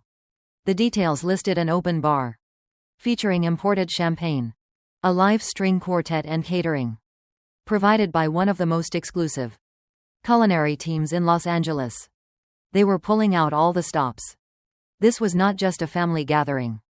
This was a calculated, theatrical performance designed to cement their fake status among the local elites. I knew exactly who was on the guest list. Our entire extended family had been invited, including the aunts and uncles who had always treated me like the socially awkward outcast. But Andre was also casting a wider net. He had invited his network of flashy, superficial business contacts he was desperately trying to impress to keep his crumbling financial facade intact. He was using my home and the $4 million he had just stolen against it to bait a new pool of victims into his inevitable next scam. He wanted everyone to see him as the ultimate self-made titan standing in the foyer of a $5 million estate. I flipped the heavy card over. On the back, written in Rachel's looping, perfectly practiced handwriting, was a personalized note. She could not resist twisting the knife one last time. The note read, "Claire, we are having over 100 guests tonight to celebrate our new beginning. Such a shame you decided to isolate yourself from the family. Wish you could afford to be here. Love, Rachel." I read the words 3 times. Wish you could afford to be here. The pure, unadulterated irony of that sentence was almost intoxicating. She was writing to me from a house I bought, funding a party with money she stole, and pitying me for a poverty that did not exist. I traced the gold foil lettering with my thumb, feeling a profound wave of calm wash over me. They actually believed they had won. They thought I was sitting in a cheap apartment somewhere crying over my $50.000 check too broke to show my face. I set the invitation down next to my laptop and opened the surveillance dashboard one last time before the guests began arriving. The feed from the backyard cameras showed absolute chaos. A team of 20 caterers was frantically setting up massive white event tents on my manicured lawn. Florists were arranging towering centerpieces of white roses on dozens of rented tables. A massive ice sculpture was currently being installed right next to the swimming pool. And there was Andre pacing back and forth on the patio in a custom-tailored tuxedo, barking orders at the event staff like he was a billionaire. I switched the camera view to the master bedroom. Rachel was sitting at my custom vanity, having her hair and makeup professionally done by a team of stylists. She was wearing a silk robe, sipping a mimosa and laughing loudly at something the makeup artist said. They were both living in a fantasy world built entirely on a foundation of federal crimes. They had no idea that while they were busy selecting the perfect hors d'oeuvres and adjusting their designer clothes, the United States government had already frozen every single penny they thought they possessed. I closed the laptop and pushed it aside. The invitation sat on the glass table, Catching the morning sunlight, I placed it carefully into my designer clutch. It was the perfect prop for the upcoming evening. The stage was finally set. The arrogant actors were in their expensive costumes, and the oblivious audience was about to arrive.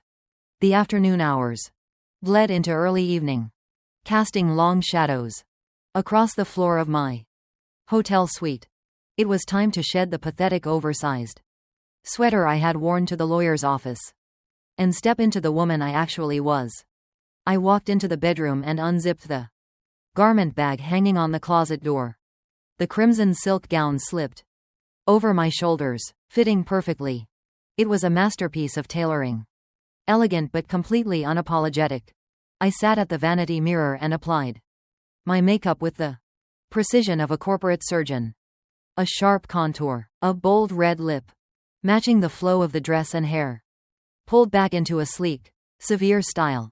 Looking at my reflection, there was not a single trace of the crying, terrified sister they thought they had defeated.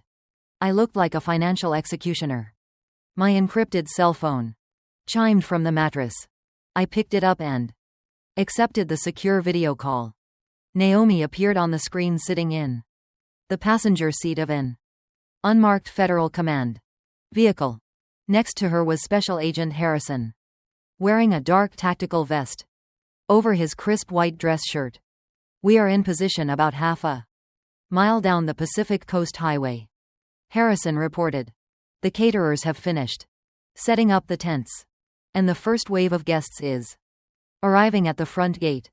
The private valet service is parking luxury cars on the south lawn. They have a massive turnout tonight." "Are the acid freezes officially active?" I asked, checking the clasp of my diamond earrings. Investigator Thorne confirmed the freezes 20 minutes ago, Naomi answered with a fierce, anticipating smile. "Every single banking account tied to Andre, Rachel and your father is locked tight. Their credit cards will decline the second they try to run a tab with the catering company. They are hosting a party they can no longer pay for." "Good," I said, turning away from the mirror. "I will arrive at the property at exactly 8 o'clock. Give me exactly 15 minutes to take the stage and explain to my family what they have done. Let them hear the truth from me first. Once I drop the hammer, you move in." "Understood." Harrison nodded, his expression completely serious. "We have 20 federal agents standing by in unmarked vehicles. The moment you give the verbal signal, we will block the front gates and surround the entire perimeter. Nobody leaves the property until we have our primary targets in handcuffs." I ended the call and slipped the phone into my designer clutch right next to the gold-foiled invitation Rachel had sent me earlier that morning. Before leaving the suite, I walked over to my leather tote bag on the luggage rack. I reached inside and gently pulled out the wooden urn containing my grandmother's ashes. The very same urn Rachel and Andre had callously tossed onto the wet grass like garbage. Taped securely to the bottom was a faded Polaroid photograph of my grandmother and me from when I was 10 years old. In the picture, she was hugging me tightly, whispering that I was smart, capable and worthy of unconditional love, independent of whatever my parents thought of me. She was the only person in that sprawling, toxic family tree who ever saw me as a human being instead of a financial asset. I traced her smiling face with my thumb, feeling a heavy weight settle in my chest. "I am so sorry they disrespected you," I whispered to the photograph, my voice thick with emotion. "I am sorry it took me this long to finally see them for who they truly are. But I promise you their reign of manipulation and theft ends tonight. They will never hurt anyone again." I carefully placed the urn and the photograph back into the tote bag, leaving it securely locked inside the hotel safe. I picked up my clutch, smoothed the silk of my crimson gown, and walked out the door without looking back. The elevator ride down to the marble lobby felt like a ticking countdown clock. When the doors opened, the Air was cool and electric. A sleek, black town car was waiting at the curb, arranged by Naomi to ensure I arrived with the intimidating presence the moment demanded. I slid into the plush leather back seat. The driver looked at me through the rear view mirror, putting the car in drive. "Where to, miss?" he asked respectfully. "Take me to Malibu," I replied, staring out the tinted window at the glowing city lights. As we pulled onto the busy street, "Take the scenic route. I want to enjoy the view before the storm hits." The drive up the Pacific Coast Highway was smooth, the rhythmic sound of the ocean waves providing a calming soundtrack. As the town car turned onto my street, the sheer scale of Andre's delusion came into full view. The entire block was lined with expensive sports cars and luxury sedans. My driver pulled up to the wrought iron gates of my estate. A young valet attendant rushed forward to open my door. I stepped out onto the driveway, the cool night breeze catching the heavy silk of my crimson gown. I did not hand the valet my keys. I simply nodded to him and began my deliberate walk up the illuminated pathway toward the open double doors. The sound of a live string quartet drifted through the crisp evening air. Everything was glowing under the warm light of elegant string lights. I walked through the massive mahogany doors into the grand foyer. No one stopped me. The catering staff was incredibly busy, rushing around with silver trays. I walked straight through the living room, noting the grotesque velvet sectionals Rachel purchased with stolen money. I stepped out through the open French doors onto the expansive back patio. The scene was sickeningly lavish. Dozens of people dressed in designer evening wear were mingling around my swimming pool. A massive white event tent dominated the lawn, erasing the peaceful sanctuary I had originally built. I stood at the top of the stone steps, a striking figure in deep red surrounded by muted pastels and black tuxedos. For a long moment, I just watched them. I spotted my aunts and uncles huddled by the ice sculpture, laughing at my mother. Susan was wearing a diamond necklace she could absolutely not afford. Then the inevitable ripple effect finally began. A woman turned and saw me standing there. She nudged her husband. He looked, and then someone else looked. The mindless chatter near the stairs began to die down. The silence spread outward like a wave, rapidly consuming the clinking of crystal glasses and loud laughter. The string quartet faltered. The lead cellist missed a note, and within seconds, the music completely stopped. The silence that fell over the massive party was absolute and deafening. Every single eye in the backyard was locked entirely on me. I slowly descended the stone steps, my heels clicking sharply against the pavers. Nervous six whispers erupted from the crowd. I heard my Aunt Carol gasp loudly. I saw my cousin David point a finger. And then standing near the fully stocked outdoor bar, I saw them, Rachel and Andre. Rachel froze, her champagne flute suspended halfway to her mouth, her face draining of all color. Andre stood right next to her, his jaw completely clenched, his eyes wide with a mixture of shock and sudden undeniable panic. Before either of them could move, a figure shoved his way aggressively through the wealthy crowd. It was my father, Thomas. His face was a mask of pure fury. He stomped across the patio, his heavy footsteps breaking the tense silence. He marched straight up to me and grabbed my bare arm with a punishing, bruising grip, his fingers digging heavily into my skin. "What the hell are you doing here?" Thomas hissed, keeping his voice low enough that the entire party could not hear the exact words, though everyone could clearly see his violent body language. "You are trespassing. Get out of here right now before I have the security guards drag you out." I did not flinch. I did not try to pull my arm away. I looked down at his hand gripping my arm, and then I looked directly into his angry, desperate eyes. "Take your hand off me, Dad," I said, my voice perfectly level, carrying An icy authority I had never used with him before. Let go. He tightened his grip for a split second, trying to exert his usual physical dominance. But the absolute lack of fear in my eyes made him hesitate. He released my arm, taking a half step back, though his chest was still heaving with anger. I warned you, Claire Thomas growled, pointing a thick finger at my face. You signed the release agreement. You took the $50,000. You have absolutely no right to be on this property. I am calling the police right now and I am going to press charges for criminal trespassing. You will be locked in a psychiatric ward by midnight. I reached into my designer clutch and pulled out the gold-foiled invitation Rachel sent to me that morning. I held it up high so all the surrounding guests could clearly read the elaborate calligraphy. I was invited, I replied loudly, ensuring my voice carried across the silent patio. Rachel specifically asked me to come. Thomas stared at the heavy gold cardstock in my hand. His mouth opened and closed silently. His entire argument completely destroyed by the physical proof of his golden daughter's cruelty. He had assumed I was crashing the party in a fit of manic desperation. He never imagined Rachel would be arrogant enough to actually invite me just to mock my supposed poverty. In that brief moment of his absolute confusion, I stepped around him.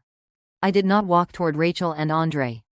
Instead, I turned my attention to the elevated wooden platform at the edge of the patio where a hired DJ was currently standing behind a massive soundboard. The string quartet had been playing nearby, but the DJ controlled the main microphone and the primary speaker system that was wired throughout the entire property. I walked purposefully through the sea of guests. The wealthy elites, the fake investors Andre was trying to impress, and my gossiping relatives all instinctively took a step back to let me pass. My crimson gown swept across the stone pavers. I climbed the 3 wooden steps onto the DJ platform. The young man wearing heavy headphones looked up at me in alarm.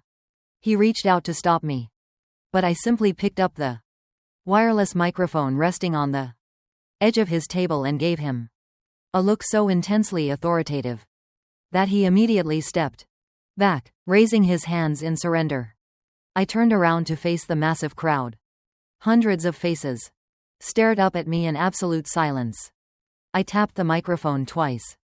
The sharp, amplified thumps echoed loudly across the lawn, cutting through the night air and commanding total attention. Welcome to Malibu. I know you are all having a wonderful time enjoying the champagne and the beautiful ocean view. I wanted to take a very brief moment to make a special toast to our hosts tonight. I looked directly at Andre. He was standing near the outdoor bar, rigid as a board, his eyes darting toward the exits as if he were calculating how fast. Andre, I continued, my tone incredibly cheerful and light. I have to publicly congratulate you. You have always told this family that you are a financial visionary. You always said you understood the complex mechanics of wealth creation better than anyone else. And this week, you truly proved it to all of us. You executed a real estate transaction so bold, so breathtakingly aggressive that it belongs in a textbook. Whispers rippled through the crowd. The business contacts Andre had invited began nodding, smiling in agreement, completely misinterpreting my sarcasm for genuine praise. They thought they were witnessing a heartwarming family reconciliation. You saw a $5 million estate sitting here with dead equity. I projected into the microphone, using the exact ridiculous phrases he had thrown at me in the lawyer office. And you took decisive action. You transferred the property. You leveraged the asset. And you secured $4 million in cash-out refinance funds in record time. It takes a very special kind of entrepreneur to pull off a move like that, without conducting a single standard title search. The smiles on the faces of his investors suddenly faltered. A few of the older, more experienced businessmen in the crowd frowned, exchanging confused glances. Buying a luxury property without a thorough title search was not visionary. It was financial suicide. Rachel finally snapped out of her paralyzed state. Her face turned a violent shade of red. She hiked up the skirt of her expensive maternity dress and practically sprinted across the patio toward the DJ platform. "Turn that off right now," Rachel screamed hysterically, completely, absolutely abandoning her fragile expectant mother act. She scrambled up the wooden stairs, lunging toward me with her hands outstretched to snatch the microphone. I calmly sidestepped her clumsy attack. She stumbled forward, barely catching her balance against the edge of the DJ table. I held my ground, keeping the microphone firmly in my right hand. "Careful, Rachel," I warned over the speakers, my voice echoing around the estate. "You do not want to raise your blood pressure. We are just celebrating your husband's massive success. He wanted everyone here tonight to know exactly how he operates his business. I am simply giving him the grand public recognition he so desperately craves." "Claire, please stop talking," Andre yelled from the grass, his voice cracking with genuine terror. He took a few steps toward the platform, his hands raised in a pleading gesture. But I was absolutely not stopping right now. The trap was fully open. The entire audience was completely captivated. And it was finally time to drop the ultimate heavy hammer. "You see," I said into the microphone, looking out at the sea of bewildered faces. "Andre loves to talk about dead equity. When he and my father forged my signature on a quit-claim deed to steal this house, they thought they had outsmarted a simple accountant. What they failed to realize is that I never actually owned this property in my personal name. It was owned by the Horizon Management Trust, and as a forensic accountant, I specifically structured that trust to carry a legally binding $3.5 million. His arms fell limply to his sides. His face lost every ounce of its color, transforming into a sickly pale mask of shock. Rachel remained frozen on the wooden steps, her eyes wide, frantically looking back and forth between me and her husband, waiting for him to shut me down. But he could not speak. For those of you who do not understand high-level real estate law, let me break down the math. A quit-claim deed does not just transfer a house. It transfers every single debt attached to that house. So when Andre bypassed a legitimate title company to rush his little forgery, he legally volunteered to personally absorb my $3.5 million tax debt to the Internal Revenue Service. He thought he was getting a free $5 million mansion. Instead, he legally signed up to pay millions to the federal government. My father Thomas pushed his way to the front of the crowd. "You are lying," he shouted, his voice cracking with panic. He pointed a trembling finger at me. "I processed the paperwork myself. There was no lien. You are just making this up to humiliate your sister." "I am not making anything up, Dad," I replied calmly over the speakers. "If you had hired a real title agent instead of bribing your corrupt notary friend, you would have seen the filing, but your arrogance blinded you, and it gets so much better because Andre did not just transfer the house, he immediately used it as collateral to secure a $4 million cash-out refinance from a federally insured bank in New York." The gasps from the audience were louder this time. A few people actually took physical steps away from Andre, as if his financial ruin were a contagious disease. "Think about the math, Andre," I said, looking directly down at my brother-in-law. "You took a property that already owed $3.5 million to the government, hid that debt, and used the compromised asset to borrow $4 million in cash. Your new family portfolio, the patio, is completely underwater. You have defrauded a major financial institution. You have committed federal wire fraud. And because you transferred those stolen funds across state lines, you have officially invited The highest levels of federal law enforcement right into your bank accounts. That is impossible, Andre whispered loudly, shaking his head. His voice was raw and panicked. It was not amplified, but the patio was so deathly quiet that everyone heard him. My lawyer looked at the deed. The bank approved the loan. The money is sitting in my account right now. You are just a jealous liar. I am a millionaire. Are you sure about that? I asked, tilting my head and offering him a devastating, pitying smile. Are you entirely sure that $4 million is still sitting in your account? Because the Internal Revenue Service was notified of your massive new tax liability yesterday afternoon. And when the federal government realizes a debtor suddenly has $4 million in liquid cash sitting in a California checking account, they do not send a polite letter asking for their cut. They act immediately to secure the funds. They seize everything. I pointed to the expensive phone sitting in his jacket pocket. I suggest you check your balances. Andre, check your business accounts. Check your personal checking. Check the credit cards you used to pay for this extravagant party. Go ahead. Show all your wealthy new friends here how much liquidity you really have. Show my parents the glorious financial empire you promised them. Prove me wrong right now in front of every single person standing here tonight. You are nothing but a common thief. And you just stole your own permanent destruction. Go right on. Andre stood absolutely paralyzed for a long moment. The silence on the patio was so profound that I could hear the massive ice sculpture melting water dripping steadily onto the stone pavers, then moving with the jerky and coordinated motions of a panicked animal. He reached into the inner pocket of his custom-tailored tuxedo. He pulled out his sleek smartphone. His hands were shaking so violently that he almost dropped the expensive device onto the grass. He tapped out the screen, his eyes darting frantically. The glow of the screen illuminated his sweating face in the dim evening light.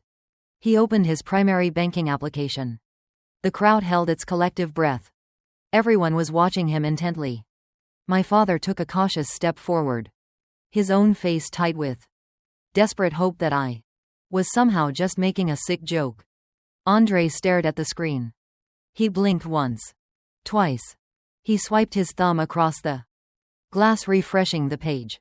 A strange choked sound escaped his throat.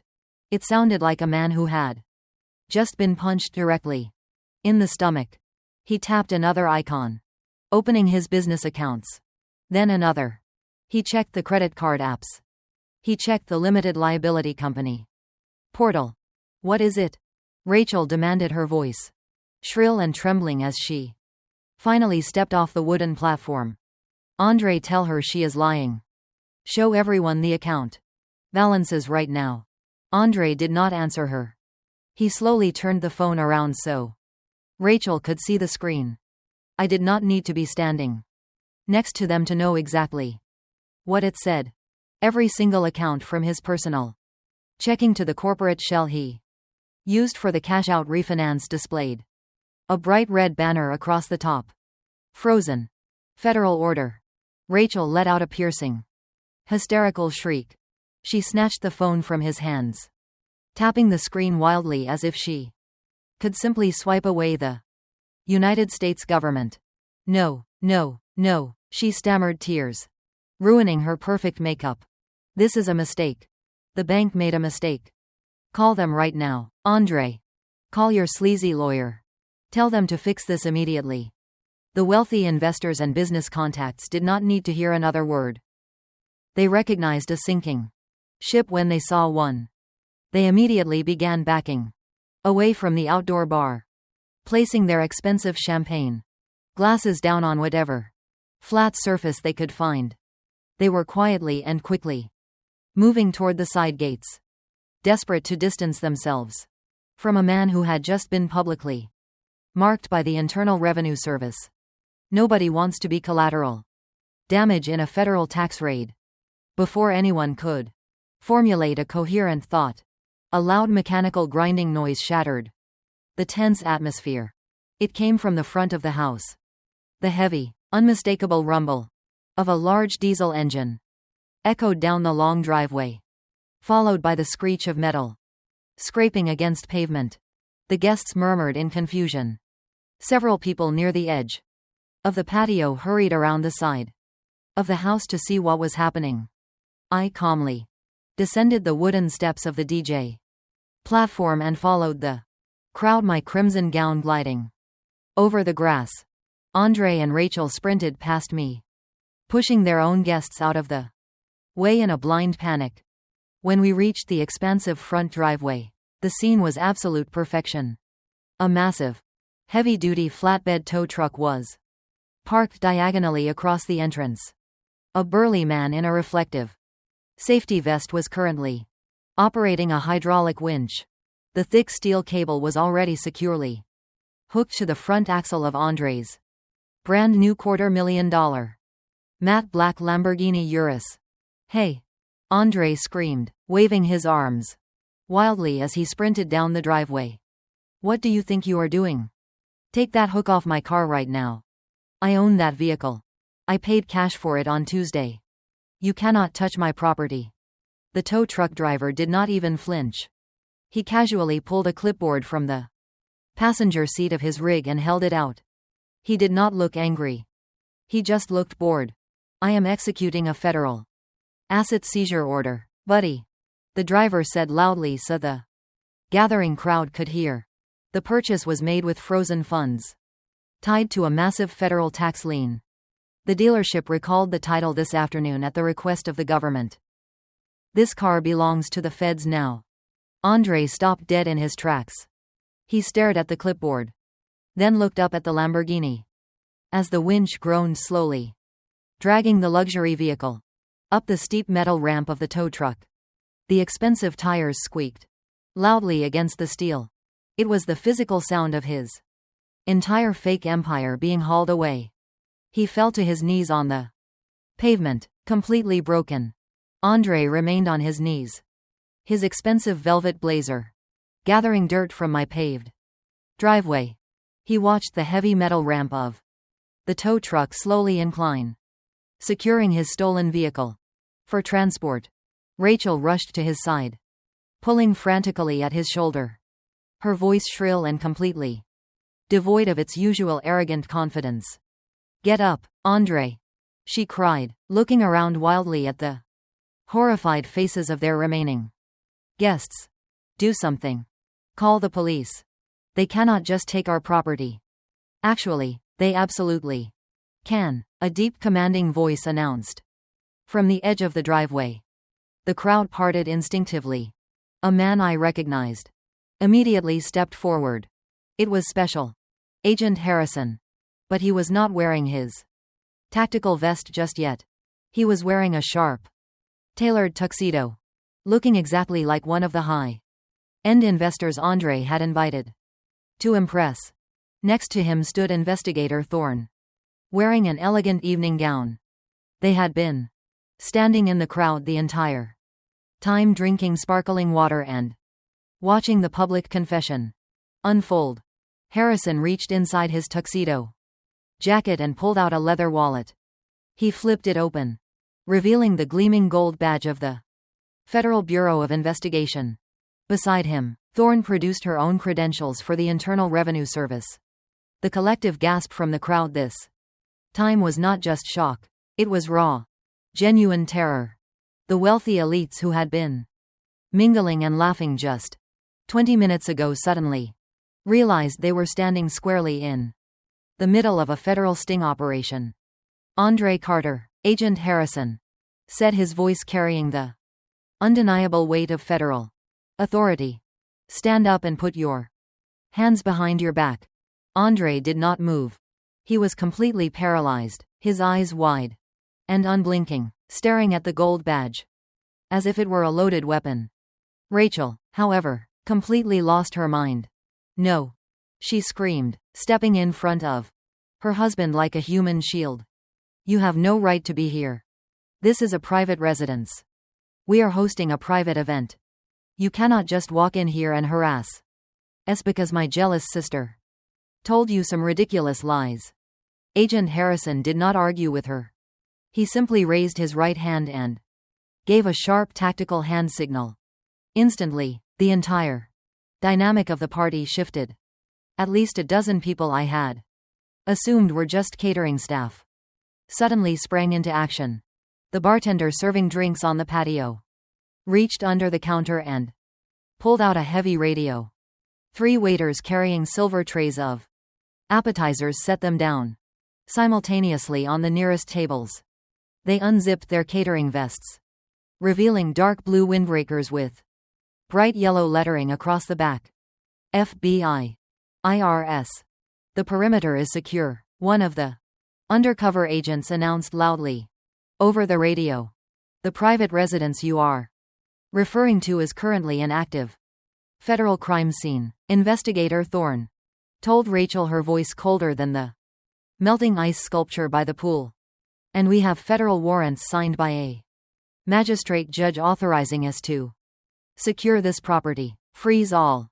Rachel scrambled backward, her hands flying to her mouth, completely abandoning her husband the second she realized her own freedom was at risk. 2 federal agents grabbed Andre by the arms and hauled him to his feet. He was dead weight. His knees buckled and they had to hold him upright. Andre Carter, Agent Harrison recited firmly, pulling a pair of heavy steel handcuffs from his belt. You are under arrest for federal wire fraud, bank fraud and aggravated identity theft. You have the right to remain silent. Anything you say can and will be used against you in a court of law. The sharp metallic click of the handcuffs locking around Andre's wrists echoed loudly over the driveway. Away. It was the most beautiful sound I had ever heard. It was the sound of a 30-year cycle of toxic family manipulation finally snapping in half. This is a mistake, Andre babbled, tears streaming down his face, ruining his perfectly manicured image. I did not steal anything. Thomas told me it was legal. My father-in-law told me he handled the paperwork. He is a banker. He told me it was a clean transfer. Throwing your own family under the bus will not unfreeze your bank accounts, Andre. Agent Harrison replied dryly. But do not worry. We have an arrest warrant for him, too. Harrison turned his attention to the crowd of terrified guests huddled on the lawn.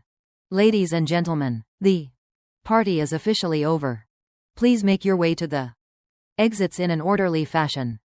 If you have done business with Mr. Carter in the past, I highly recommend you contact. The guests did not need to be told twice. They practically trampled each other, rushing toward their cars, desperate to escape the blast radius of Andre's massive federal implosion. The valet attendants abandoned their posts, leaving the wealthy investors to frantically search for their own keys in the sprawling lockbox. It was a humiliating, chaotic stampede of the exact same people Andre had spent his entire life trying to impress. I stood quietly near the grand mahogany front doors, my crimson gown glowing under the porch lights. I watched as the fake millionaire stripped of his luxury car, his stolen money, and his hollow dignity was shoved roughly into the back of an unmarked federal vehicle. His velvet blazer was rumpled. His head was bowed, and the flashing red and blue lights illuminated his total defeat. The raid was executed with absolute, flawless precision. But the night was not over yet. My parents still had to pay their ultimate tab. As the taillights of the federal vehicle illuminated the driveway, the reality of the situation finally shattered the remaining illusions of my family. But the vehicle had not moved yet. Agent Harrison was standing by the open rear door conferring with another officer. Suddenly, Andre launched his body toward the opening, his face contorted in sheer desperation. Wait. You have to listen to me. Andre screamed, his voice cracking violently. I did not plan this alone. Rachel knew everything. She orchestrated the entire thing. She told me Claire was having a mental breakdown and that we had a legal right to step in. She was the one who packed up the house. Do not just take me. Rachel, who had been sobbing on the grass, instantly snapped her head up. The protective, loving wife persona completely evaporated, replaced by the vicious, self-serving instinct that defined our entire upbringing. She scrambled to her feet and pointed a manicured finger at her husband. You filthy liar! She shrieked, her voice echoing across the empty lawn. You are the one drowning in debt. You forged the paperwork.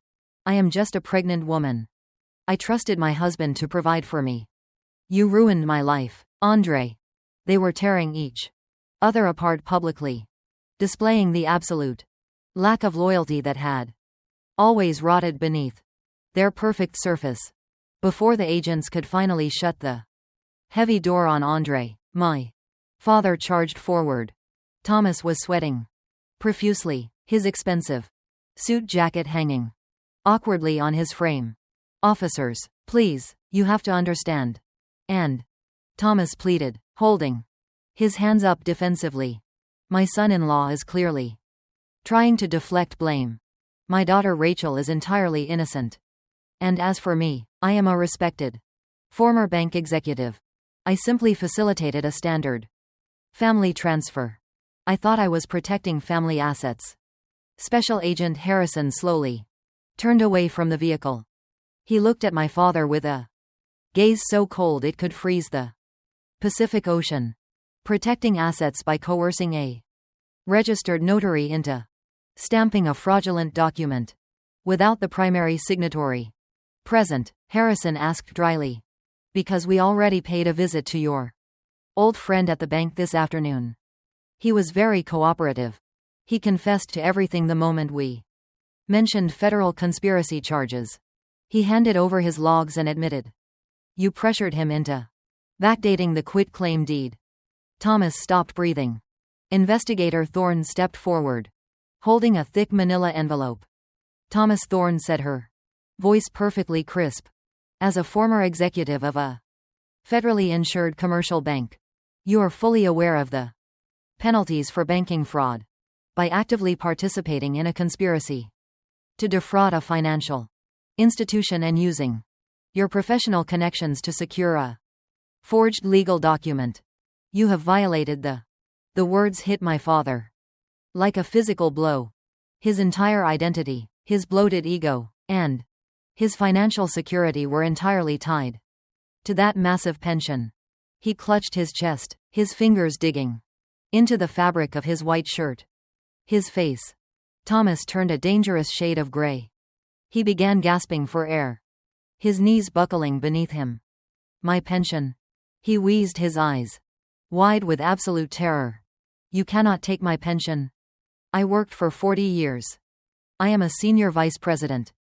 Susan screamed as Thomas collapsed onto the paved driveway, clutching his heart. The federal agents did not panic. They had seen this exact reaction from white-collar criminals 100 times before.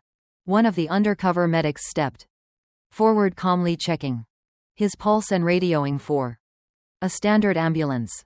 It was a classic panic attack, brought on by the sudden crushing weight of accountability. I watched my father gasping on the ground, the man who had stolen my college fund to pay for a lavish wedding, the man who had always treated me like an expendable resource. I felt absolutely nothing for him. No pity, no guilt, only a profound engine roared to life, and the dark federal vehicle slowly rolled down the long driveway, carrying the fake millionaire toward a very real federal prison cell. The red and blue lights of the SUV faded into the distance, leaving behind an eerie silence. On my quiet Malibu street, the massive housewarming party was abandoned. Rented chairs were knocked over. Half-empty champagne flutes littered the stone patio, and the caterers had vanished. The only people left on the expansive property were a few federal agents securing the perimeter, the paramedics hovering over my father, my sister Rachel, my mother Susan, and me. I stood still near the grand entrance of my home, my crimson gown rustling softly in the cool ocean breeze.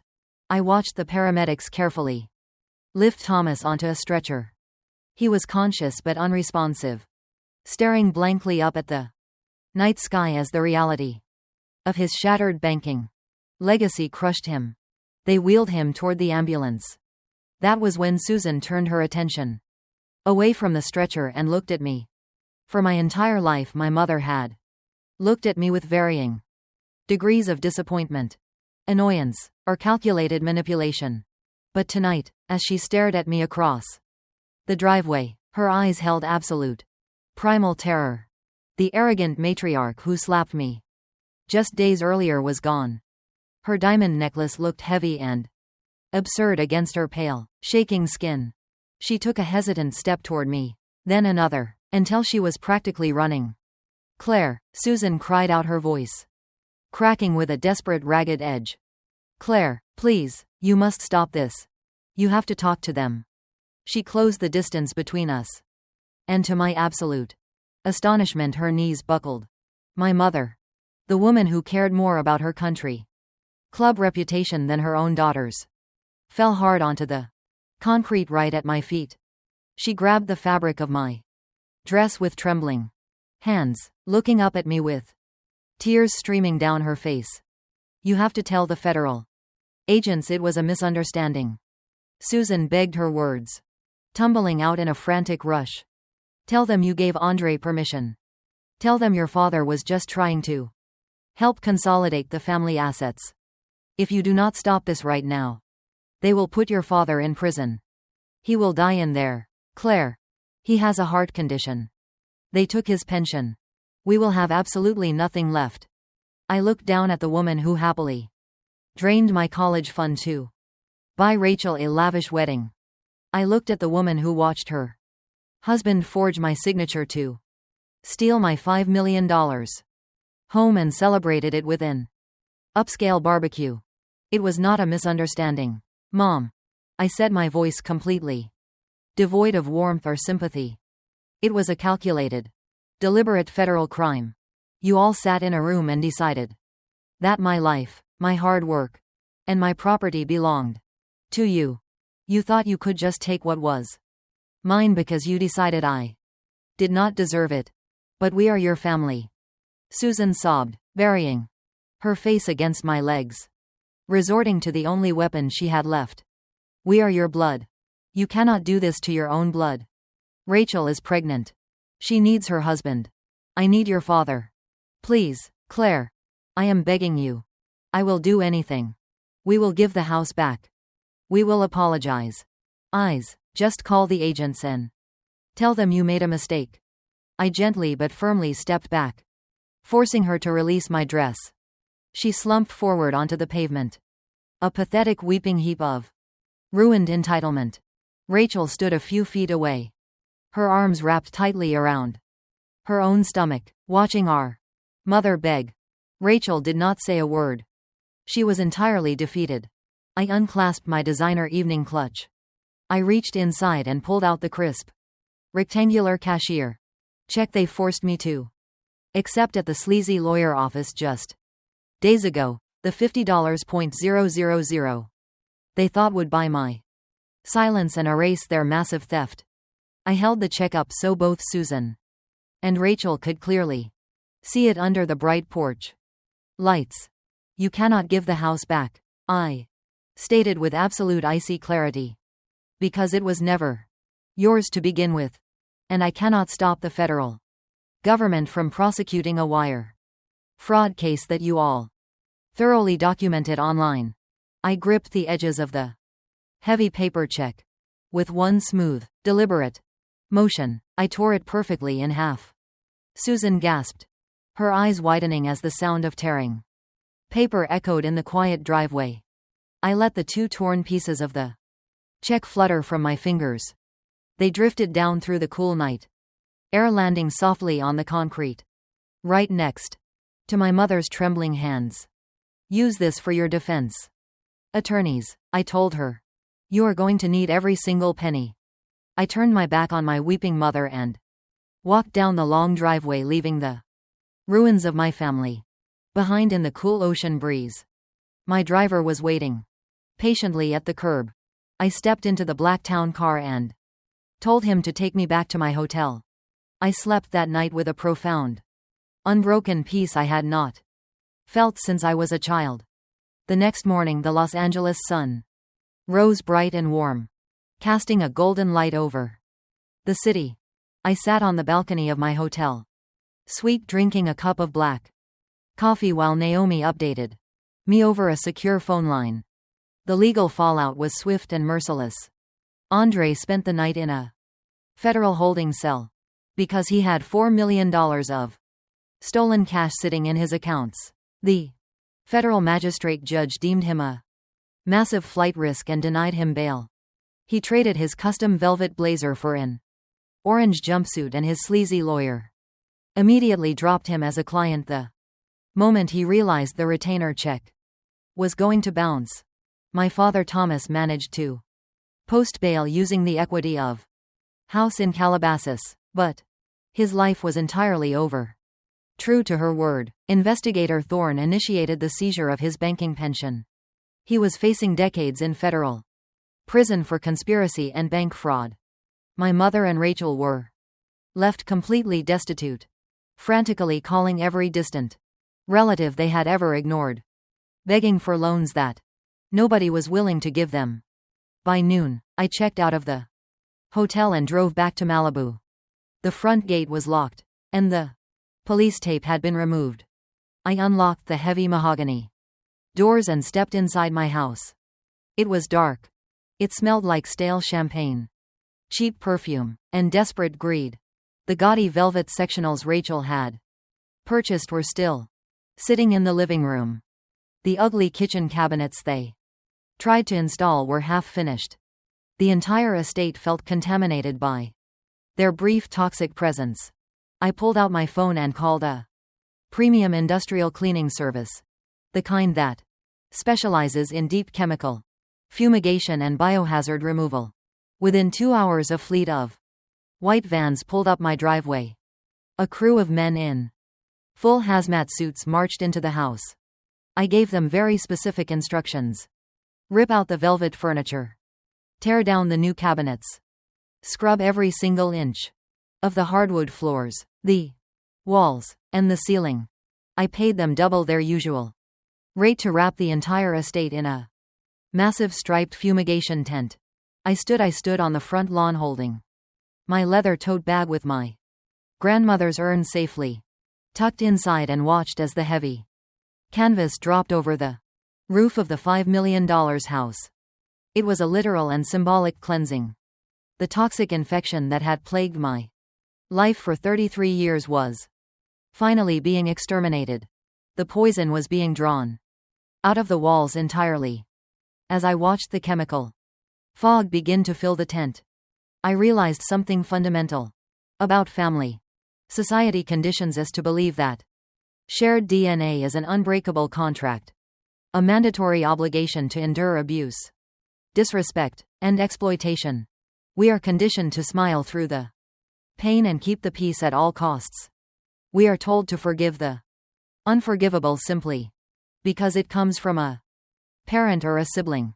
But as a forensic accountant, I view the world through a different lens. I look at ledgers. I look at investments and returns. For my entire life, I invested my love, my money, and my sanity into a family that yielded nothing but massive emotional debt. They saw my kindness as a weakness to be leveraged. They thought my silence was an open invitation to steal my entire future. There is a beautiful, undeniable, sweet logic to forensic accounting. Numbers never lie. Thank you so much for watching my story today. If this resonated with you, please let me know in the comments below. Do not forget to hit the like button and subscribe for more empowering stories. Remember, you never owe your success to the people who tried to ensure your failure. Keep building your empire. Protect your peace. And never let anyone sign your name with a cheap black pen. The most profound lesson we can extract from Claire's journey is that biological relation does not automatically equal unconditional love, or grant anyone and all access pass to your success. Society constantly conditions us to believe that blood is thicker than water, and that we must always forgive families simply because we share DNA. But this story completely Claire showed us that true independence is not just about earning your own money. It is about building an impenetrable fortress around your peace of mind and refusing to let anyone, even your own parents or siblings, tear it down out of jealousy or greed. When you are the one doing the hard work, while your family enables bad behavior and expects you to foot the bill, you are not being a good family member. You are simply being a financial hostage. The courage to walk away from people who fundamentally disrespect you is the highest form of self-care. Claire did not scream or throw tantrums. She looked at the cold, hard facts of her situation and used the law to permanently sever the ties that were holding her back. We must learn to view our personal boundaries as non-negotiable contracts. If someone repeatedly breaks the terms of your respect and trust, you have every right to cancel their access to your life without carrying a single ounce of guilt. Audit your own relationships today. Establish your absolute boundaries and never let the guilt of shared DNA keep you chained to people who do not want to see you win.